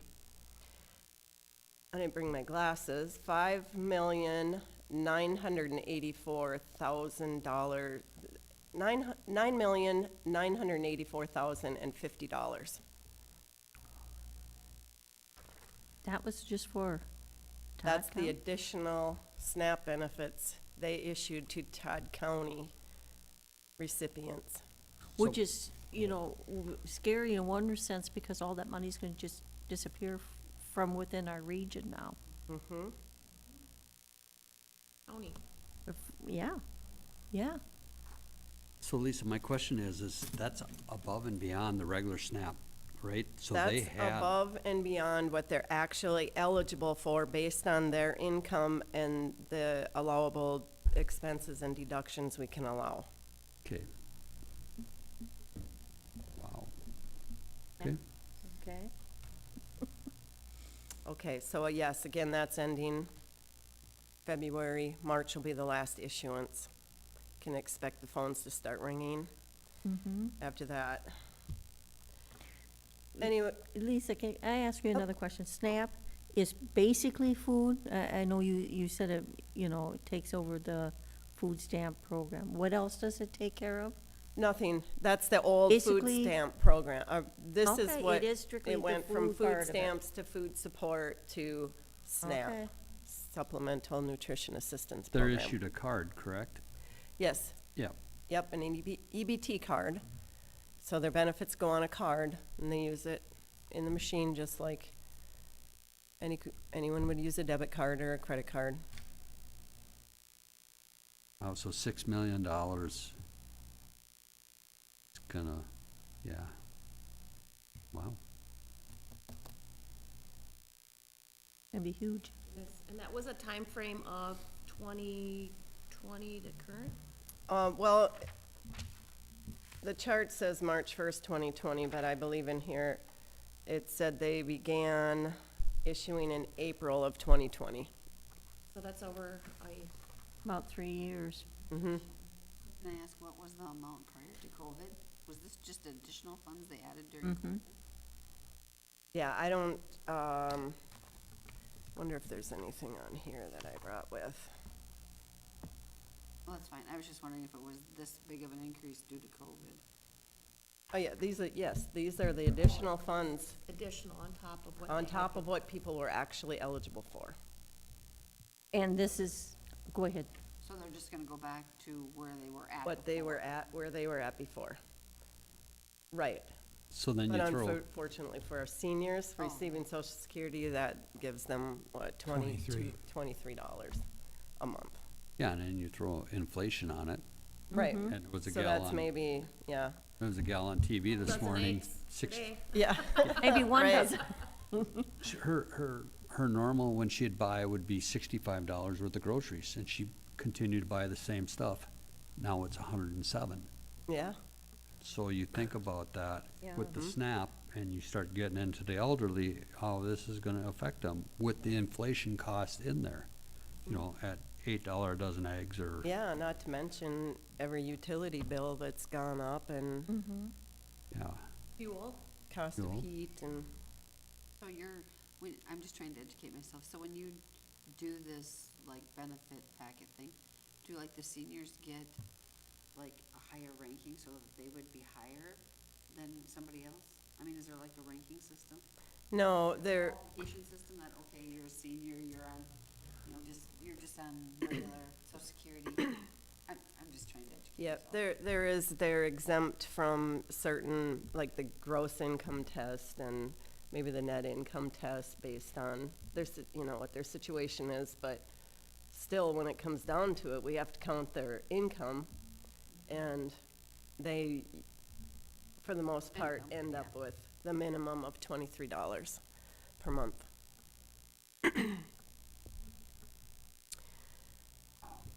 So what's the plan? One day at a time, Randy. Okay. We just try to survive every day. Our applications are still double. Last month, we had 94 94 new brand new, intakes. just for SNAP and cash, basically. That number should be about 40. That's brand new. That doesn't count the people that we already have on one program and they apply for another program. Those are not included in that count. One application doesn't equate to one program. Usually it equates to multiple. And we have to programs Okay. within. make a separate determination for each program with, each program has their own set of rules. So the individuals that are receiving SNAP right now, are they gonna, they got a heads up on this is gonna, That's why we're here. Yep. I mean, They do. This is what the department is. So they're sending a written notice to all SNAP and MFIP food households. They're sending text messages to households that they have permission to do so. They announce on social media, announce on DHS website pages, announce and provide communication resources to SNAP advocates and stakeholders, and they've done and are doing news releases. okay? So this is stuff that's happening beyond the county's control, Right, but we're gonna pay the consequences for it. yes. Wow, And take all the calls. yeah. And the appeals likely. Oh, right, that's gonna be another thing, because if they're able Appeals. to appeal that. Well, yeah, you can understand that. And you can understand why. Sometimes they tell us it's not an appealable issue, but they're really Going to not. appeal. Yeah, if they appeal, they appeal, we have to let them. Right? so we felt that it was important to bring this forward, more Yeah. as a notice. I mean, the rules and dates have been set by, the people above us are out of our control, so, Jackie, if I could, is this state or federal? SNAP is a federal program, It is federal, so it's also, NS. with them saying there's no more pandemic out there, whatever, so all these programs are just, Yeah, yes, we basically, the SNAP program maintained a lot of its normal policy throughout there weren't a lot of waivers other than people could apply over the phone and we could accept, verbal signatures. Basically, that was the biggest change for SNAP. And then this, issuance of the eSNAP and the pandemic EBT, which is the whole, but that's going to continue. And that was for households that have, because their children weren't in school, they were given additional benefits to feed their children at home because they weren't eating at school.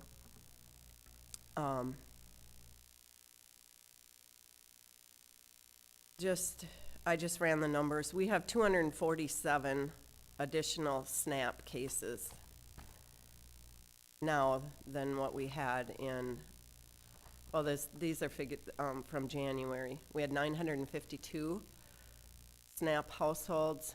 Going into the pandemic in March of 2020, we had 705. So that's a caseload right there. Mm-hmm. That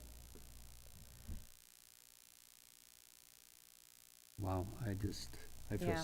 I feel sorry for the staff, because people, if and then- they don't understand what's going on, and then all of a sudden it's like, well, I was getting this much, and now you're Yep. putting me here, I know. and it's all your fault. and they're in crisis. I mean, we've received some calls, threats, unacceptable threats. Right. That, they're threatening staff. I mean, that's gotta stop. But we do want the public to know that, if you have questions, you can call us, but please don't threaten us. Right. These policies are out of our control, and we're doing the best we can with the volume of applications we're receiving. But not only that, there's gonna be additional work that comes, for renewal, Mm-hmm. as we move forward in these this year, so. Yeah.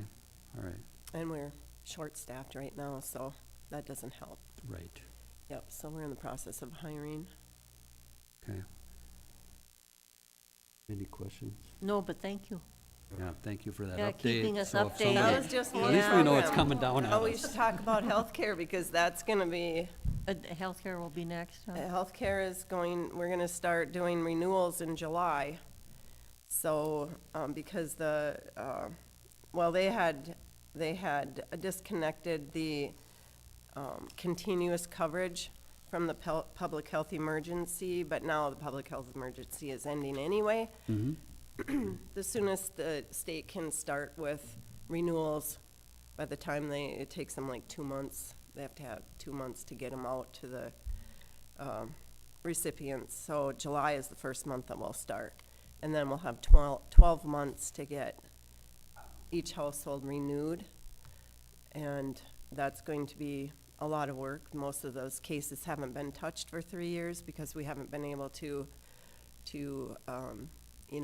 impose any kind of negative action. So They were us just even froze. updating, an increase in income, we couldn't do because it would result in a negative action. All right, So the renewals will start in July. We'll have 2 sets of rules to run concurrently. One will be for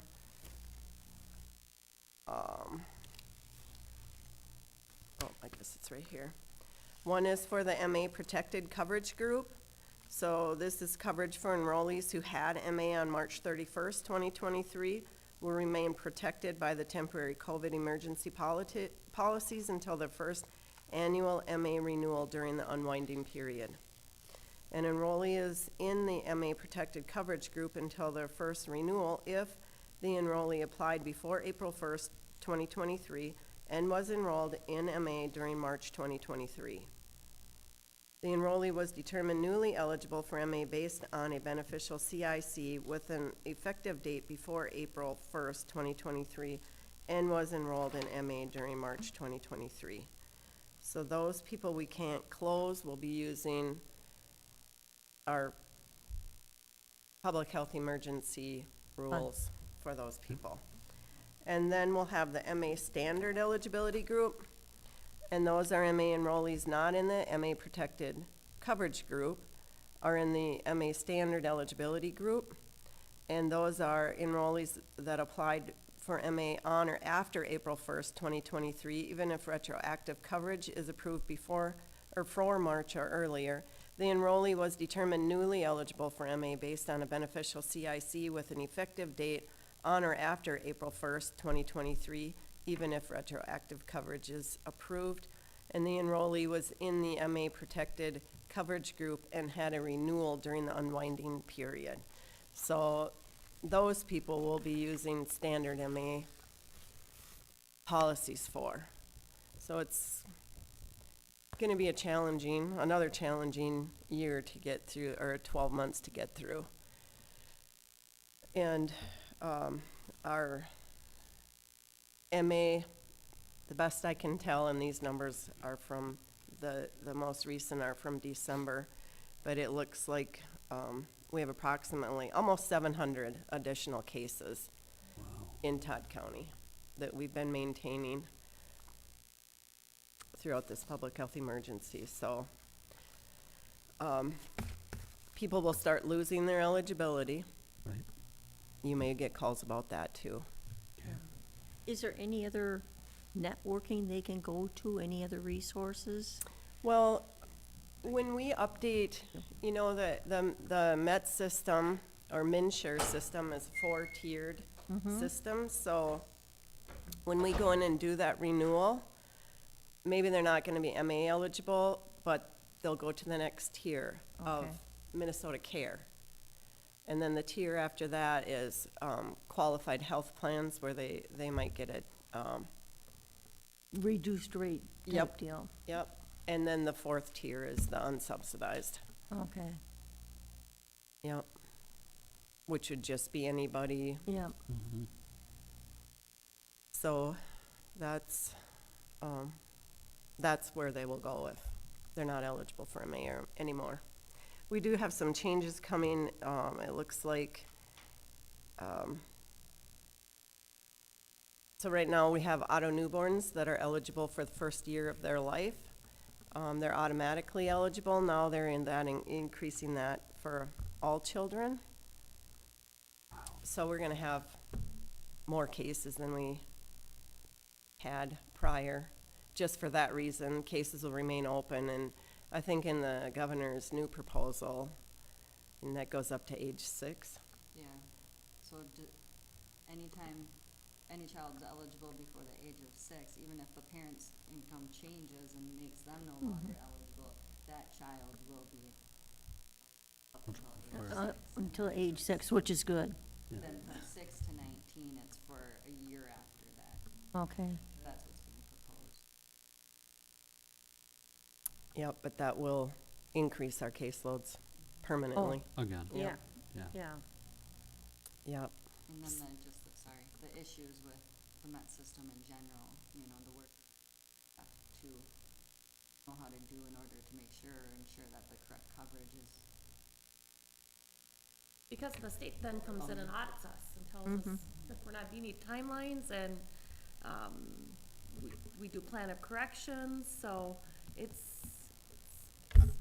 You know, I think your conversation on last Friday was so very good for our legislators to hear and for us to hear too. To me, it was a very good presentation. Yeah. Yeah. And, you know, we've been using that broken system since 2013. And still, we can't close a case for non-cooperation or if they don't provide verification. But if you're in the MAXA system, which is our elderly and disabled, then, you know, different rules apply to them, and they get closed. So when we have our next conversation with our representatives, that's another issue we need to address, that they have an obsolete system that doesn't work, and we've been struggling since 2013 to, yeah. Yeah, Senator Utke did ask us, or me to write something up, so I'll get some input from our staff and send him a list of issues. And it's almost like DHS down there, just, they don't care. They don't. They don't. They don't They're care. so far removed from the county work that I don't know that they're understanding how complex the systems are. Simplification would be wonderful, but I think they're faced with the same workforce issues we are. I mean, we could spend thousands and billions of dollars to get a better system, but who's gonna do the work? Right. And when they touch something, they break 6 things when they touch it. It's becomes so complex that it's hard to even wrap your arms around it, and to get operational efficiency. I mean, anything they touch just doesn't equate to that in the end. Right. And what they need to do is come out to outstate Minnesota and sit down and look at this individuals that's trying to do 15 different programs where, like you said, in the metro area. Yeah, You don't get to concentrate on one program No, at or one even time. one piece of a program. I mean, they're in the larger counties, they're doing, you know, cost-effective for healthcare, you know, Right. reimbursing if their health insurance. We do it all. Yep. You know? Yep. Staff have up to 70 of those determinations to do on top of it. Mm-hmm. It's You put your 15 different hats on. Yep. And then pre-COVID rules, COVID rules, post-COVID rules, so got 3 different Honestly. policies to follow on top of it. Yep. There's no way to easily flag what category or group that each case falls. Mm-hmm.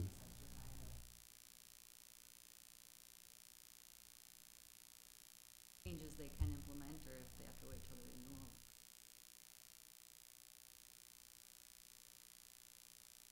Yeah, and then they're talking about adding this renewal self-service, which I spoke of, you know, also last Friday, and that's just gonna make additional work for the eligibility workers, and we've been begging them, you know, since they started talking about this.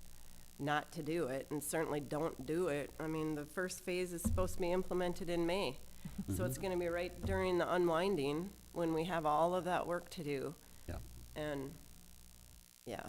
And that's countywide, or, you know, not just Todd County, it seems like statewide. Oh, yeah, everybody's been voicing their concerns with that. And their plan is, you know, that the eligibility workers will be creating accounts for their clients and basically being their IT person. Well, that's ridiculous. We're supposed to be determining eligibility, and we'll have plenty of that to do. And that's not even discussing people that should not be eligible, that it's gonna automatically offer them eligibility, and it will Right. be opened. Yep. Yep. Wow. Yeah, it opens the door for fraud as well, Yep. when they're entering their own information. Yeah. And with one application, we process them all, whether they meet, we know when we see the application. For example, we've said publicly that we've had some people that apply that make $14,000 a month. But we still have to process the application. We can't just say, you know, Right. we know it's not gonna. Right. Well, thank you so much, and keeping us Yeah. informed. Doors always open. Keep us informed. Yeah, Thank you. Thank you. Thank you. Thanks. for the work you guys do. Yeah, appreciate Yeah. that. And when the phones start ringing, let us know. Yeah, Yeah. same with you.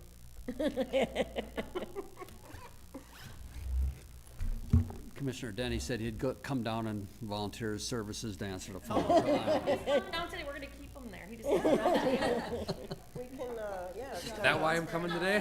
Find a desk and a chair. Yeah, all right. Lock the doors. Fair enough, Call fair enough. center. Yeah. I'm gonna stick around and lock. Okay. Thank you. Have a great day. He's not coming now. This never ends. Okay. I believe I have the RFP for this screen. What we have here is an RFP for a grant, a possible grant to assist low-income homeowners with septic replacements. Similar to the grant we get most years in assisting landowners, and so typically grants like this I wouldn't bring up here. But there's a couple distinct differences about this. It's coming through the MPCA rather than Bowser, which they changed the requirements a little bit. The main thing being that there is no administrative cost that can go along with this grant. It is strictly 100% funds to the county for assistance, which brought some hesitancy in applying. On our regular grant, we can do up to 20% of the grant for administrative and technical assistance, which is really pretty minimal. It's like $3,000 on those smaller grants, or whatever 20% is if we don't get a large sum. The other issue, or maybe obstacle here, is that this is not money awarded up front that we then pay out. We pay it out and request reimbursement, even though the dollars are assigned to us. So rather than diving into this, I thought it was a great thing to bring to you guys, have a discussion about it, and see what the interest level is. In applying for this, we have a month. It's due March 7th is the application deadline. I don't think the application is going to be extensive.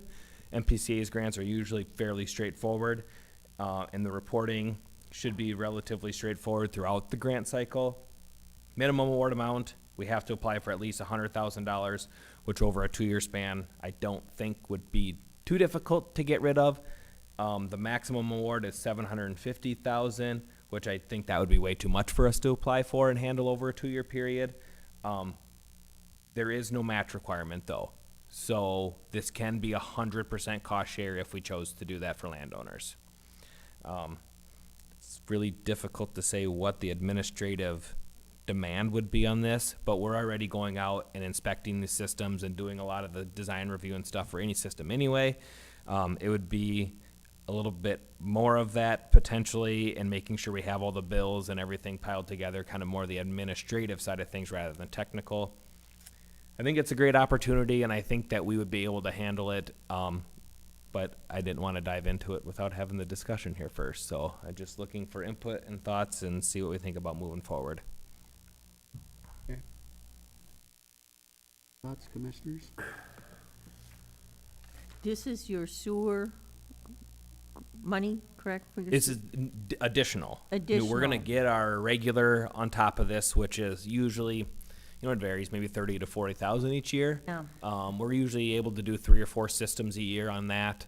Here, we could try to get double that for 2 years or something. I don't think the workload would be an issue. It's just that one little piece of administrative costs are not eligible, which I don't think that'd be a huge hit. In a lot of years, under our regular septic income grant, we don't take that administrative anyway. We just use that money to get it back out into the community to assist landowners. The type of reporting and the amount of reporting you have to do for that small amount of money is more beneficial to be used towards systems. But now we're going to have a larger sum here, so maybe it's worth taking some of that to offset the staff time. Maybe it's not, but that is an opportunity to somewhat offset that, is to take the 20% from our regular grant that we get and use it for septic income, these income-related septic grants. Because I know Region 5 also has the grant. And a lot of the other counties go through Region 5. We've always maintained our own, though. Yep. Correct? Yep, we apply and we try hard to make sure to spend those funds every year. So when we apply each year, we can say we spent it all, which maximizes the amount that we're given. And we try to just roll that over year to year to maximize our opportunity with that regular grant, which we have that again. This is just an additional potential award that requires a larger, more extensive application process, but I don't think it's going to be that difficult. And this can be used anywhere within Todd County. Yep, you just have to still meet, the county has the opportunity to set what our income limit is for it. Okay. We have always set it at the very low income threshold because it hasn't been a large sum of money. As long as they're meeting, I think it's the USDA standard for income levels or something, we could adjust that to make more people eligible, but we have the opportunity as a county to set what that threshold is, but so we get to choose the threshold based on some other standard that's already set. Okay. Is Saco River Watershed still offering this also? That I don't know. I don't think they have any current septic grants. I haven't heard that, at least. I thought they did. We try to couple these. We've always taken the approach of trying to pay 85% of the cost, so the landowner does have some skin in the game and, has the incentive to take care of the system. And then we try to couple it with that loan program so they're able to pay the remainder that way. But we have the opportunity here to pay 100% if we chose to. And this would be grant. This would be a grant fund. Reimbursable grant. So we'd have to work with Denise's office and setting up the structure of it if we got awarded and such to make those payments and then submit the reimbursement to MPCA to then get paid back. Okay. So does Region 5 cover the whole county? The 5 counties Yep. of Region 5, except for Todd, because Todd, we have our own program. Okay. Yep, we have a list of potential funding options for homeowners, and Region 5 is on that.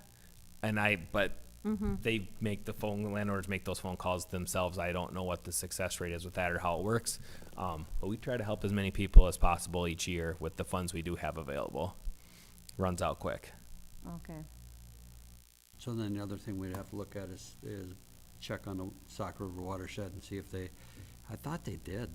Yeah, I don't recall. I think they did at one point in time, but I've heard conversations of that. I don't know that they currently do. If we could just check on that. Yep. Okay. I guess the positive part of accepting a grant like this is if we had sewer systems that are outdated or non-compliance, the more money we can throw at them Right. and get them corrected and up to Yep. compliance. To me, that's positive. If it's by Yep. the lake or out in the rural area.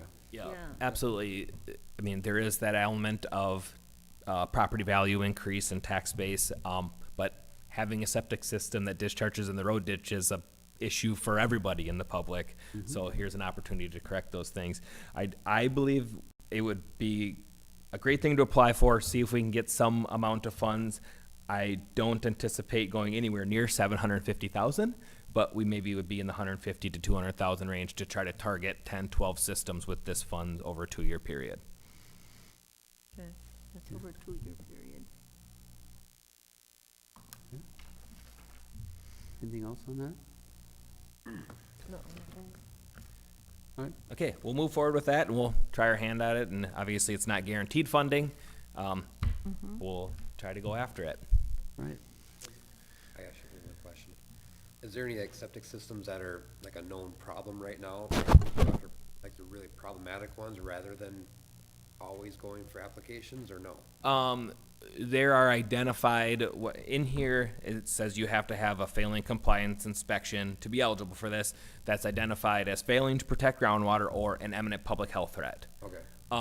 We have lots of those identified across the county, but a lot of those won't meet the income requirements to be eligible for the low-income grant. So it's the combination of those things that make landowners eligible.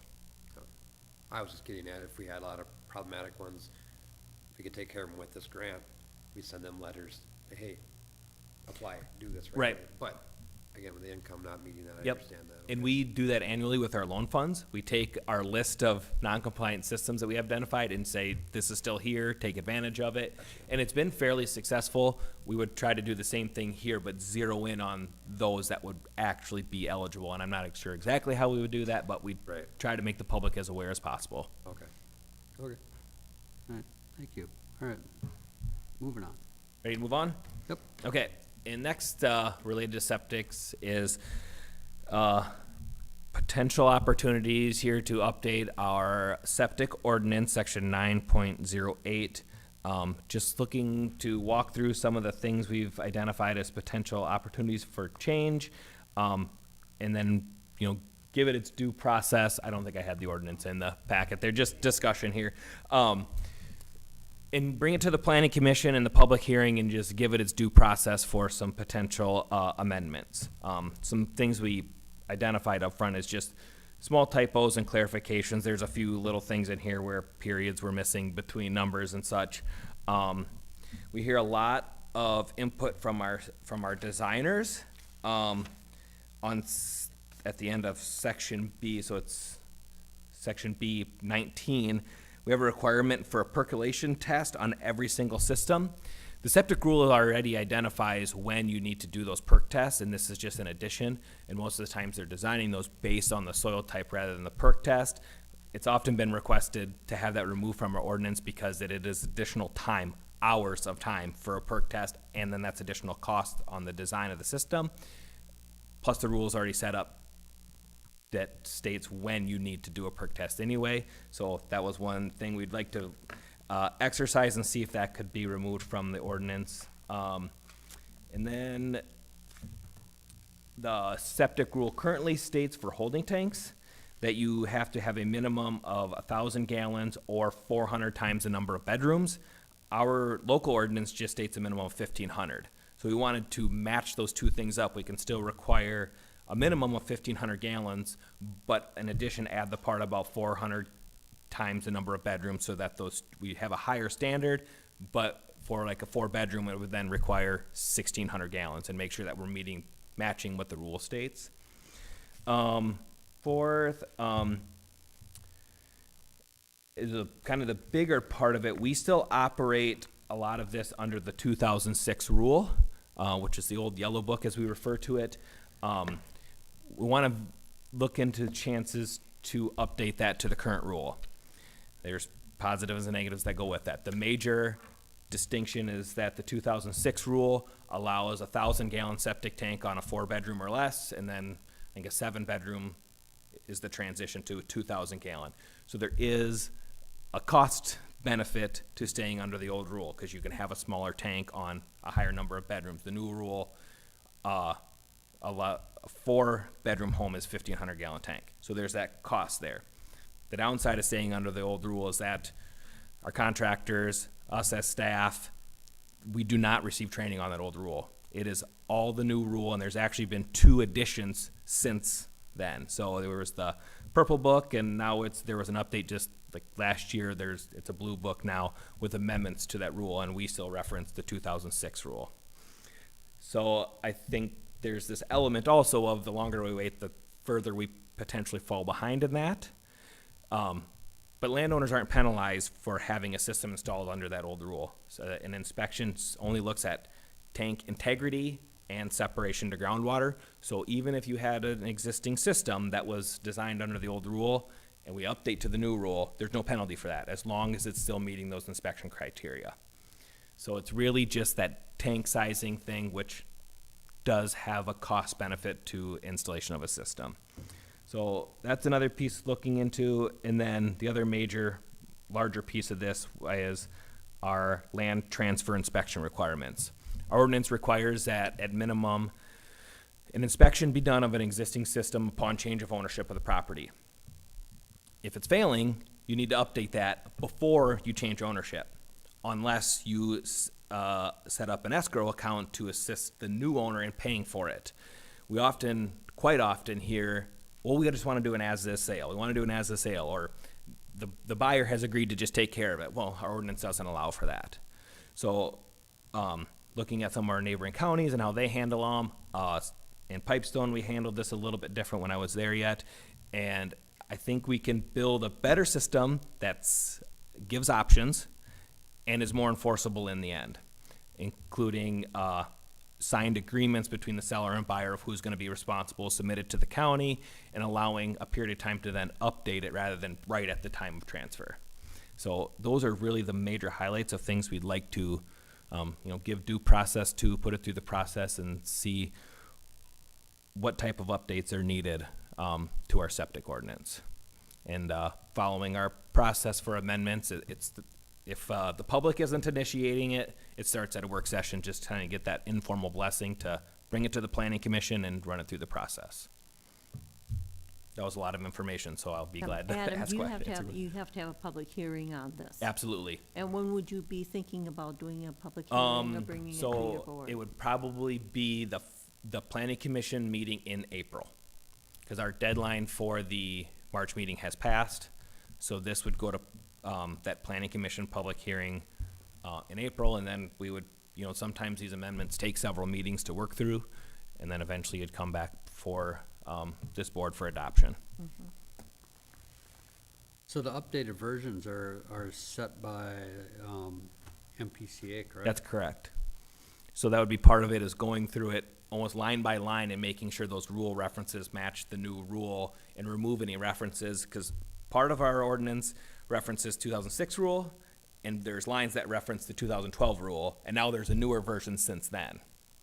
So we just getting it under one rule and then updating it so that we always just reference the most current rule. So we don't have to make those amendments, other than if lines change and stuff, you have to do a little ordinance maintenance, I guess, at those times.